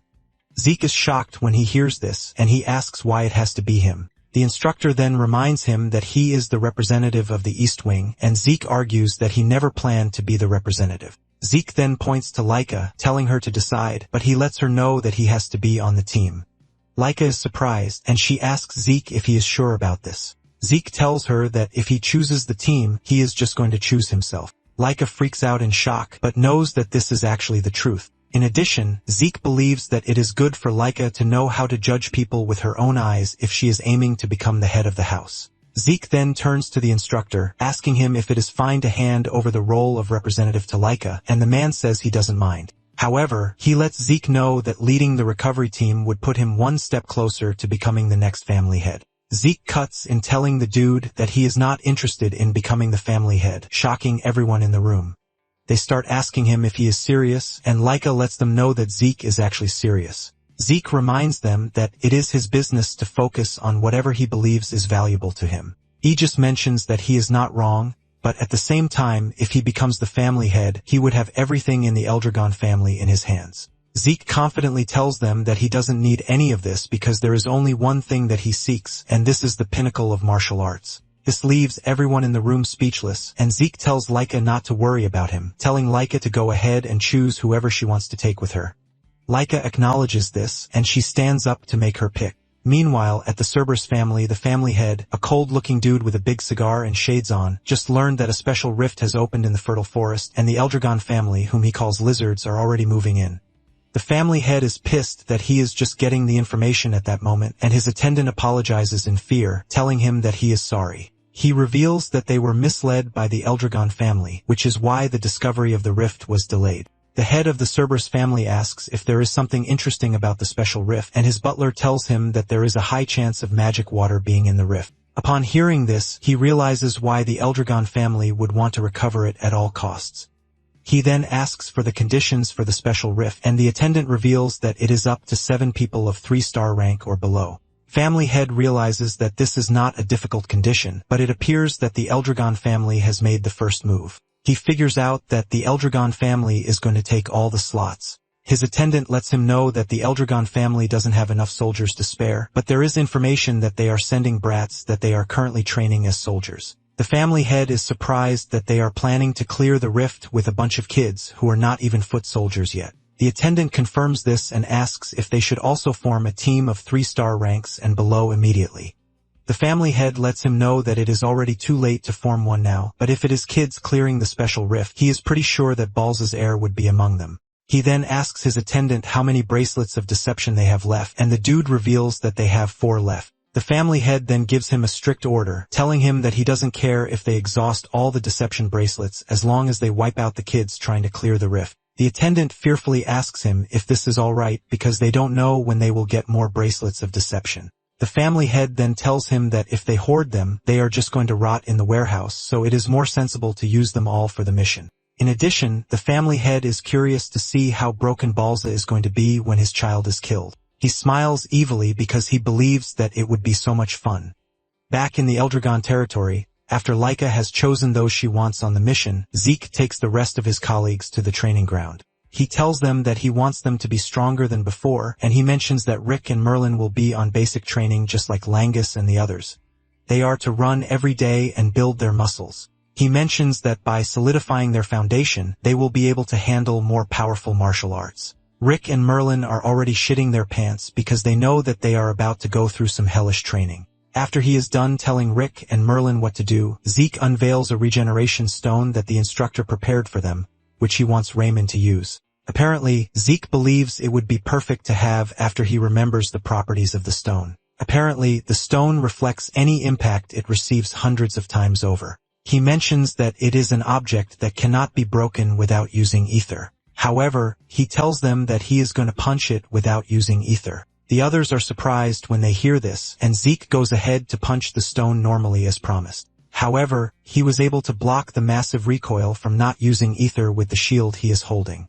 This further shocks them as to how Zeke was able to block the full force of the recoil with his shield. He raises the shield, showing them the damage on it, and he tells them that it is their task to block an impact head-on or to at least practice parrying it. Raymond is blown away when he realizes that this intense training regimen is for him, and Celine expresses her shock that a regenerating stone could be used for training the way it is. Zeke then turns to Celine, telling her that she has to try striking the regenerating stone repeatedly with her sword, but he lets her know that she is free to use ether.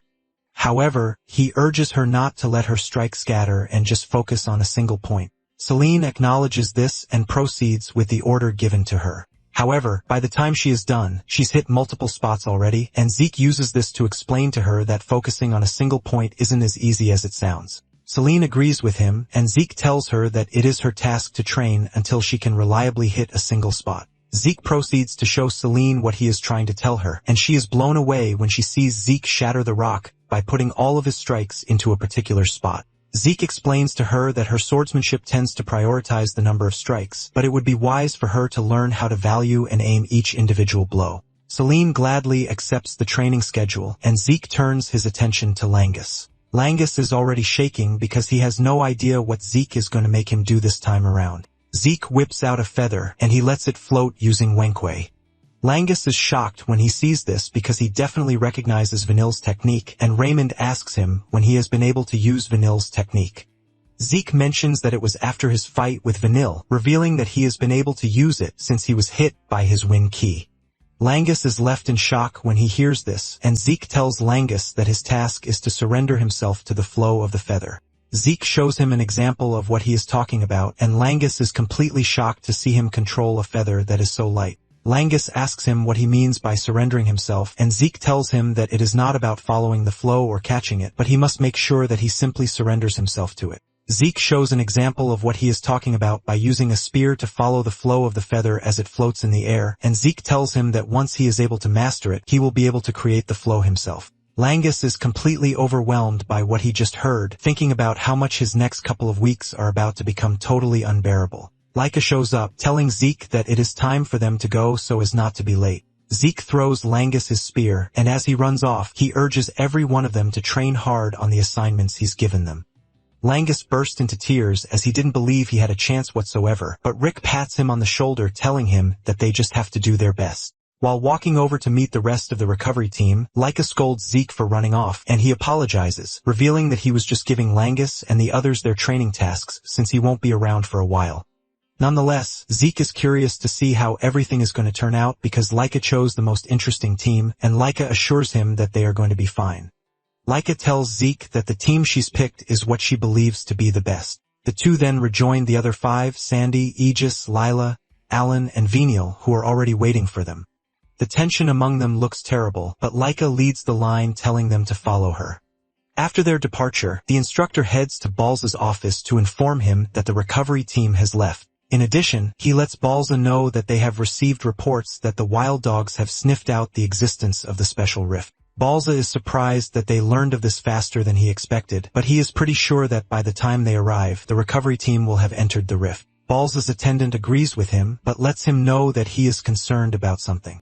Balza asks him what it is, and he reveals that after the rift has been cleared, there is a possibility that the Cerberus family would come to steal the spoils of war. Balza then asks the instructor about the capability of the recovery team, and he tells Balza that they are composed of the highest-ranking individuals among the three class. In fact, he believes that there will be no issues regarding the rift's conquest. The instructor assures Balza that the team should be able to hold their own against the wild dogs. Balza asks him if he is sure about this because they have 2 stars among them, which is Zeke. The instructor smiles when he hears this, saying Zeke alone is enough. Balza and his attendant are shocked to hear this, and the instructor mentions that he's seen all of Balza's sons, but Zeke is the only one with a depth he cannot truly fathom.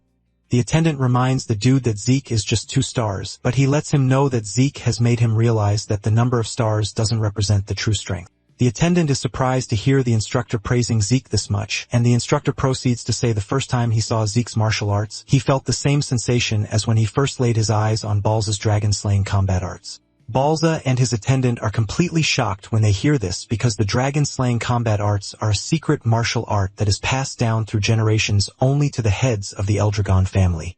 In fact, they are kept a secret, so it is impossible for an ordinary person to even learn them. The attendant argues with the instructor about the possibility of this, forcing him to ask if the instructor is sure that Zeke has mastered such a powerful martial art. The instructor assures them that he was also surprised, but because he has seen Balza's martial arts with his own eyes, he is certain about Zeke's martial arts. The dude boldly reveals that Zeke's martial arts are on par with Balza's. Deep down, the instructor even believes that Zeke's martial arts might have surpassed Balza's, but he doesn't want to overestimate himself. Balza then mentions that some years ago, he ordered Freya to look into Zeke's background, including his birth records from scratch. However, not a single piece of useful information came up, so there are no traces of him learning martial arts from anyone before entering the dragon's nest. The attendant is shocked to hear this because this basically means Zeke learned everything he knew on his own. The instructor sighs as he looks up, saying it is as if Zeke is the reincarnation of the progenitor or perhaps the 15th generation head.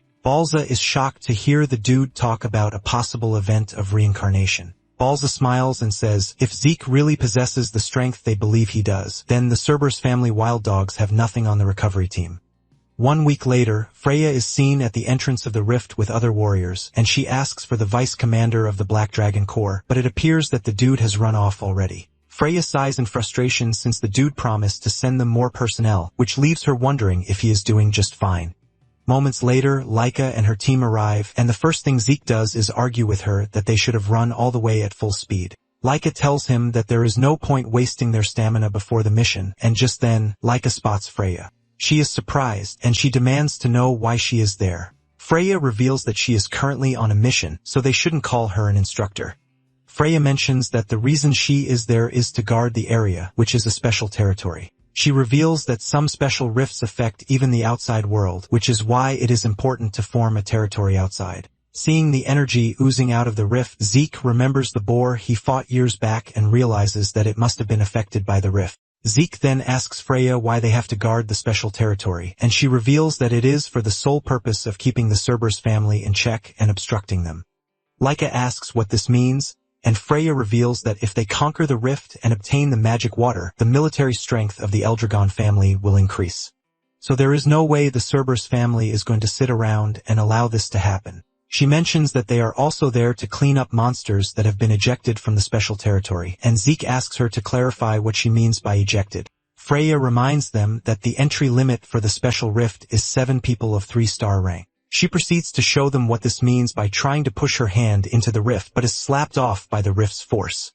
She uses this to show them that she is excluded, and the same goes for monsters of the 4-star rank or higher that were in the forest. Those without the qualification cannot even enter the special territory itself. And talking about the rift, it is on a first-come, first-served basis. Basically, until those who have entered the rift are completely wiped out or have conquered the rift, no one else is allowed to enter. Zeke tries this out by pushing his hand in, and he realizes that he actually has access to the rift. Even though it is said that the barrier cannot be broken by force, Zeke is curious to test it out. Freya then tells them that they have to enter immediately since they have no idea when the Cerberus family is going to show up. She asks them if they are ready, and they say yes. With this, Laika and her team pass through the barrier to the other side. The moment they cross to the other side, the deers affected by the rifts charged at them, and the team is immediately forced to engage.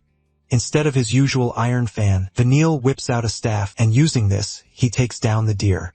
Alan watches this from behind, and he commends him for a job well done. Even Vanille is surprised that he was able to easily take down the deer. Aegis, who saw this immediately, remembers that he saw Zeke giving Venial the staff. When Zeke was giving him the staff, Venial arrogantly asks him what the staff is for, and Zeke reminds him that he already said he is going to train him. Venial is surprised that Zeke meant what he said, and Zeke lets him know that he never goes back on a promise. Zeke tells him that since they are going into a rift that will provide a chance for real combat, he tells Venial that he is going to use the staff, but Venial loses it, screaming at Zeke, asking him if he is seriously saying he has to use a weapon that he's never touched before for an important mission. Zeke casually says yes, and Venial slams the staff on the ground saying he is not interested. He believes that he can't use a weapon that he doesn't understand. As he walks away, Zeke uses the staff to unleash Wind Chi, which immediately grabs Venial's attention. Venial turns around asking him how he is able to use Wind Chi, and Zeke replies that it is not important, but all that is important is for him to do as he says. Even with this, Venial still refuses, and Zeke is not about to back off. He tells him that he has no choice but to do it, and he starts forcing the staff on him.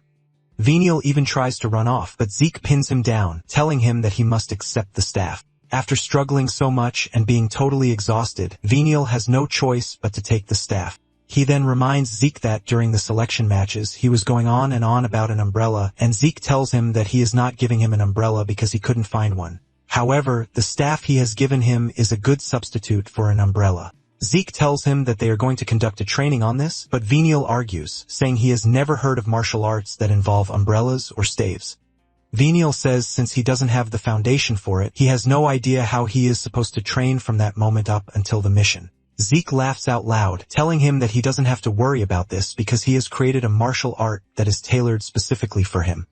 Zeke even goes ahead to name it the Spectral Wind Umbrella Art. Now in the present day, Aegis is surprised and totally overwhelmed with the idea that Zeke was able to create a new special art for Vanille. However, he can't even deny that it is effective because Vanille's movements are sharper than when he used the fan. To top it all off, it actually matches the characteristics of his wind key.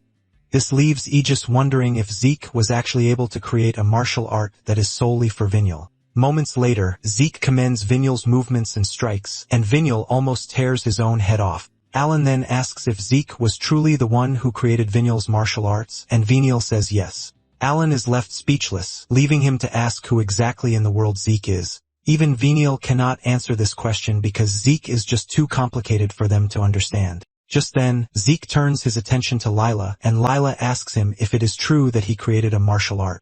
Zeke confidently says yes, and Lila asks him how he was able to do it, and the only answer Zeke can give is that he is him. While Lila is already worshipping Zeke, Sandy butts in, saying it is quite impossible to create a martial art. Aegis then reminds Sandy that it is Zeke they are talking about, so it might be possible. Sandy mentions that she really doesn't care about all of these because the only thing she cares about is Venial not holding them back. Venial turns back in anger, and Sandy mentions that she is worried if Venial will be okay using martial arts that he is not used to even though he can't properly fight without the help of a poison.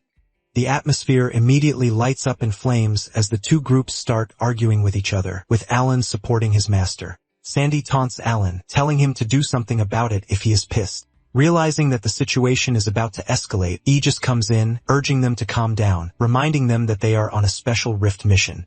He reminds them that they have no idea what is going to happen once they enter the rift, so they have to throw away their grievances and cooperate. He asks Sandy if she understands this, but Sandy argues that there is no way she's going to understand someone who almost killed Laika by using poison in a match. In fact, Sandy doesn't believe that Laika picked the right team whatsoever. While they are arguing, Zeke asks Lila if she is fine with everything that is happening so far. Lila asks him what he means by this, and he reveals that he believes that she would have some things to share about Vaniel. And Lila surprisingly tells Zeke that she doesn't mind because she is just glad that she can participate in such a mission. Zeke laughs when he hears this, and he commends her for being a broad-minded person. Sandy, on the other hand, doesn't think what Vanille did is something that should be brushed off lightly. Sandy yells at Laika, asking her why she chose someone like Vanille, and she replies that she might not be as detached as Lila, but there is no doubt that Venial and Alan are strong, so she only made the important decision that is necessary for the mission. Alan hears this and commends Laika for being wise while throwing a jab at Sandy, saying she is dull. Sandy hears this and almost rushes over to Alan, but Aegis blocks her. Zeke is not surprised by this because he already knew that the selection matches are still casting a shadow over the team.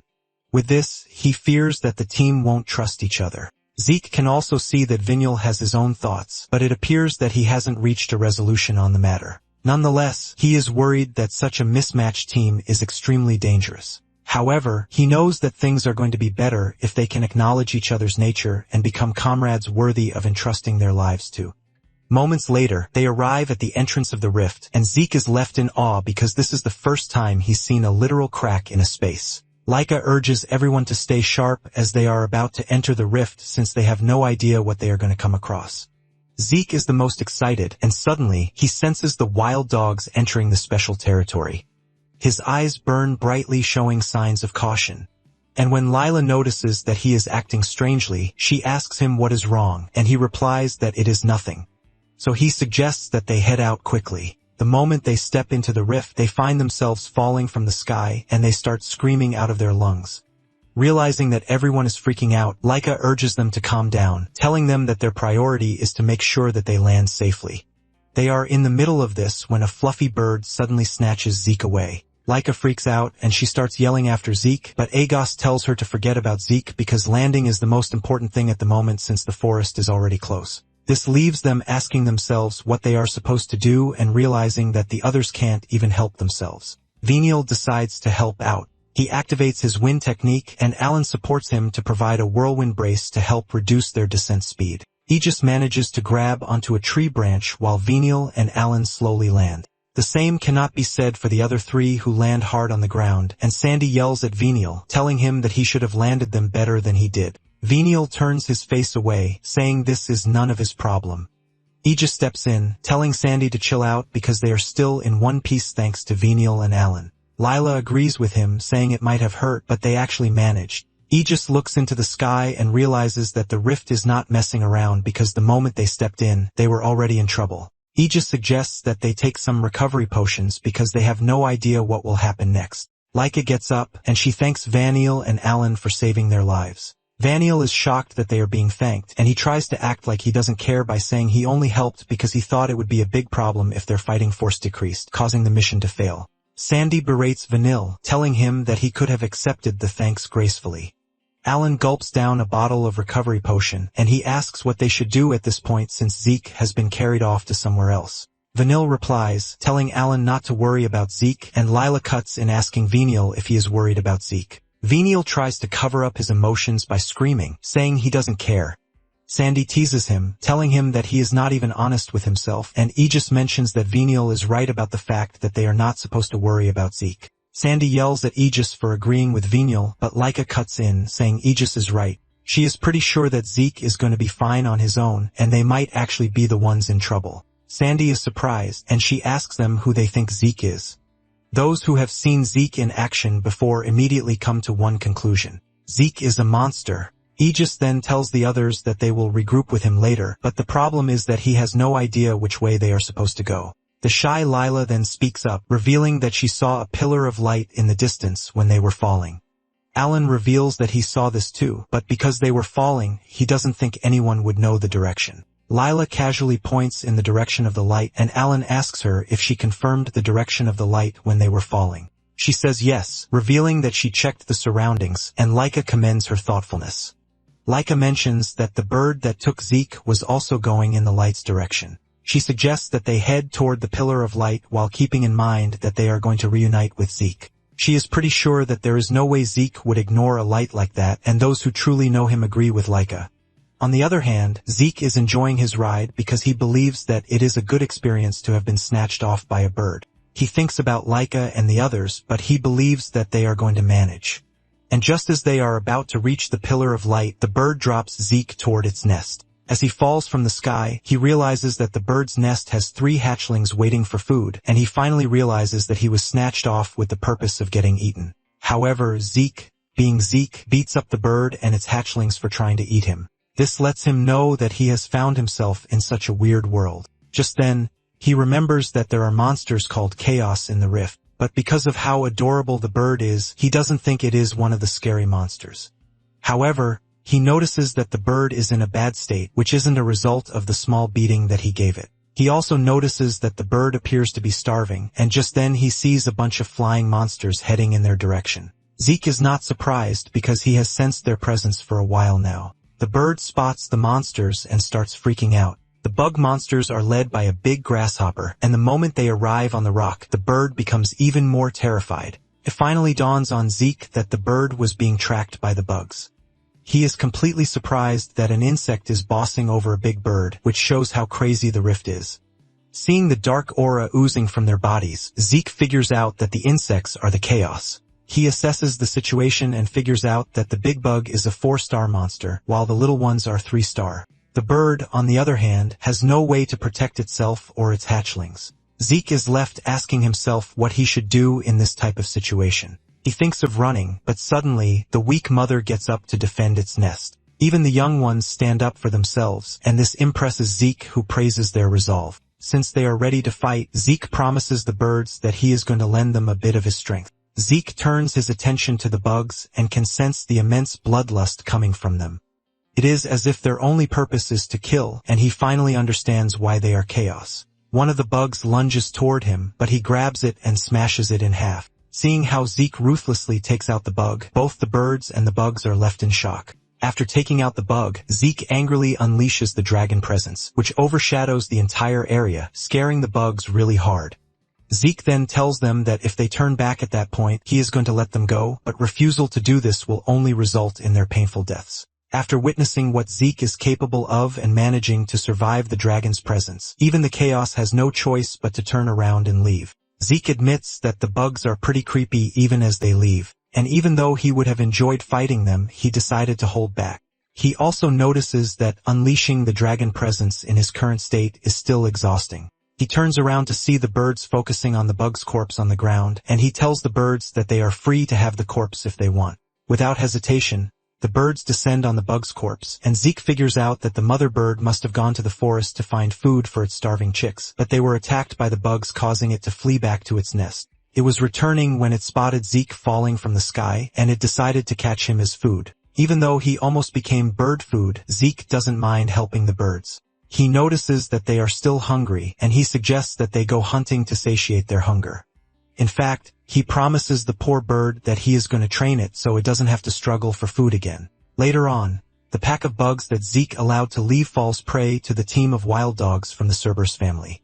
After wiping out the bugs, the team finally turns there to Zeke and the others that they are originally there to hunt. 1 week later, Laika and the others are still busy killing monsters in the forest while trying to find a way out. They have encountered so many monsters that have forced them to work together even though they still argue among themselves. Aegis talks about how hellish their lives have been for over 1 week, and even the shy Lila almost cries while saying she is already tired of fighting chaos. Laika, on the other hand, is still going strong, taking down monsters and even unleashing her thunder. She single-handedly takes out a bunch of monsters to make sure that she protects the team. Aegis is impressed that Laika is still able to move even after casting such a high-tier spell. Aegis can only pray that Laika is not pushing herself because she is the leader. After Laika defeats the monsters and asks if they are all fine, Sandy steps up in frustration, saying they are not fine because she never expected everything to be this bad inside a rift. She asks if this is how every rift works, but Laika lets her know that every rift leads to a different kind of primordial chaos. Talking about the primordial chaos, it is the chaotic and dangerous world that expands beyond the rift. Aegis calms Sandy down, telling her that they just happened to run into a terrible rift. Sandy refuses to calm down as she continues yelling until Laika comes in, urging her to calm down. She listens to her cousin, agreeing not to complain until the mission is over. Aegis can only thank their stars that Laika is available to calm her down.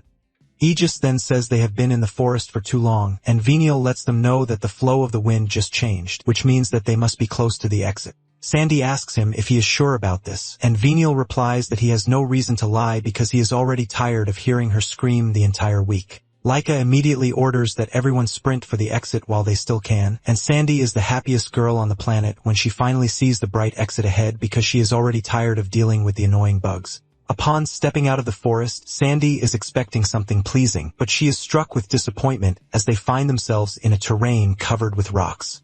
Sandy breaks down again, and Aegis admits that the whole area appears to have its own trouble waiting for them. However, the pillar of light they were searching for is closer to them. Laika then asks Aegis if the light is what she thinks it is, and Aegis assures her that there is no mistaking it. He mentions that the light they are looking at belongs to the Chaos Stone that the instructor taught them about. The instructor had told them that they would not be credited with completing the mission just by collecting the magic water without conquering the rift. He lets them know that they must destroy the source of the rift, which is the Chaos Stone, to close the rift. Basically, the Chaos Stone is the ore that is believed to create rifts in the world, but the teacher explains to Zeke that the stone is not just a mere source. He mentions that the stone itself can be considered the threat of the rift. Basically, the stone continuously releases a massive amount of energy to maintain the rift, and the energy released corrupts the ecosystem of the living world and transforms living creatures into chaos. In turn, the instinct of chaos is nothing but slaughter. They wipe out everything in their way until they have completely invaded the world. After this, they start seeking the next world, and they pass through the rift to access worlds. It is the same process that is used in encroaching on their own world.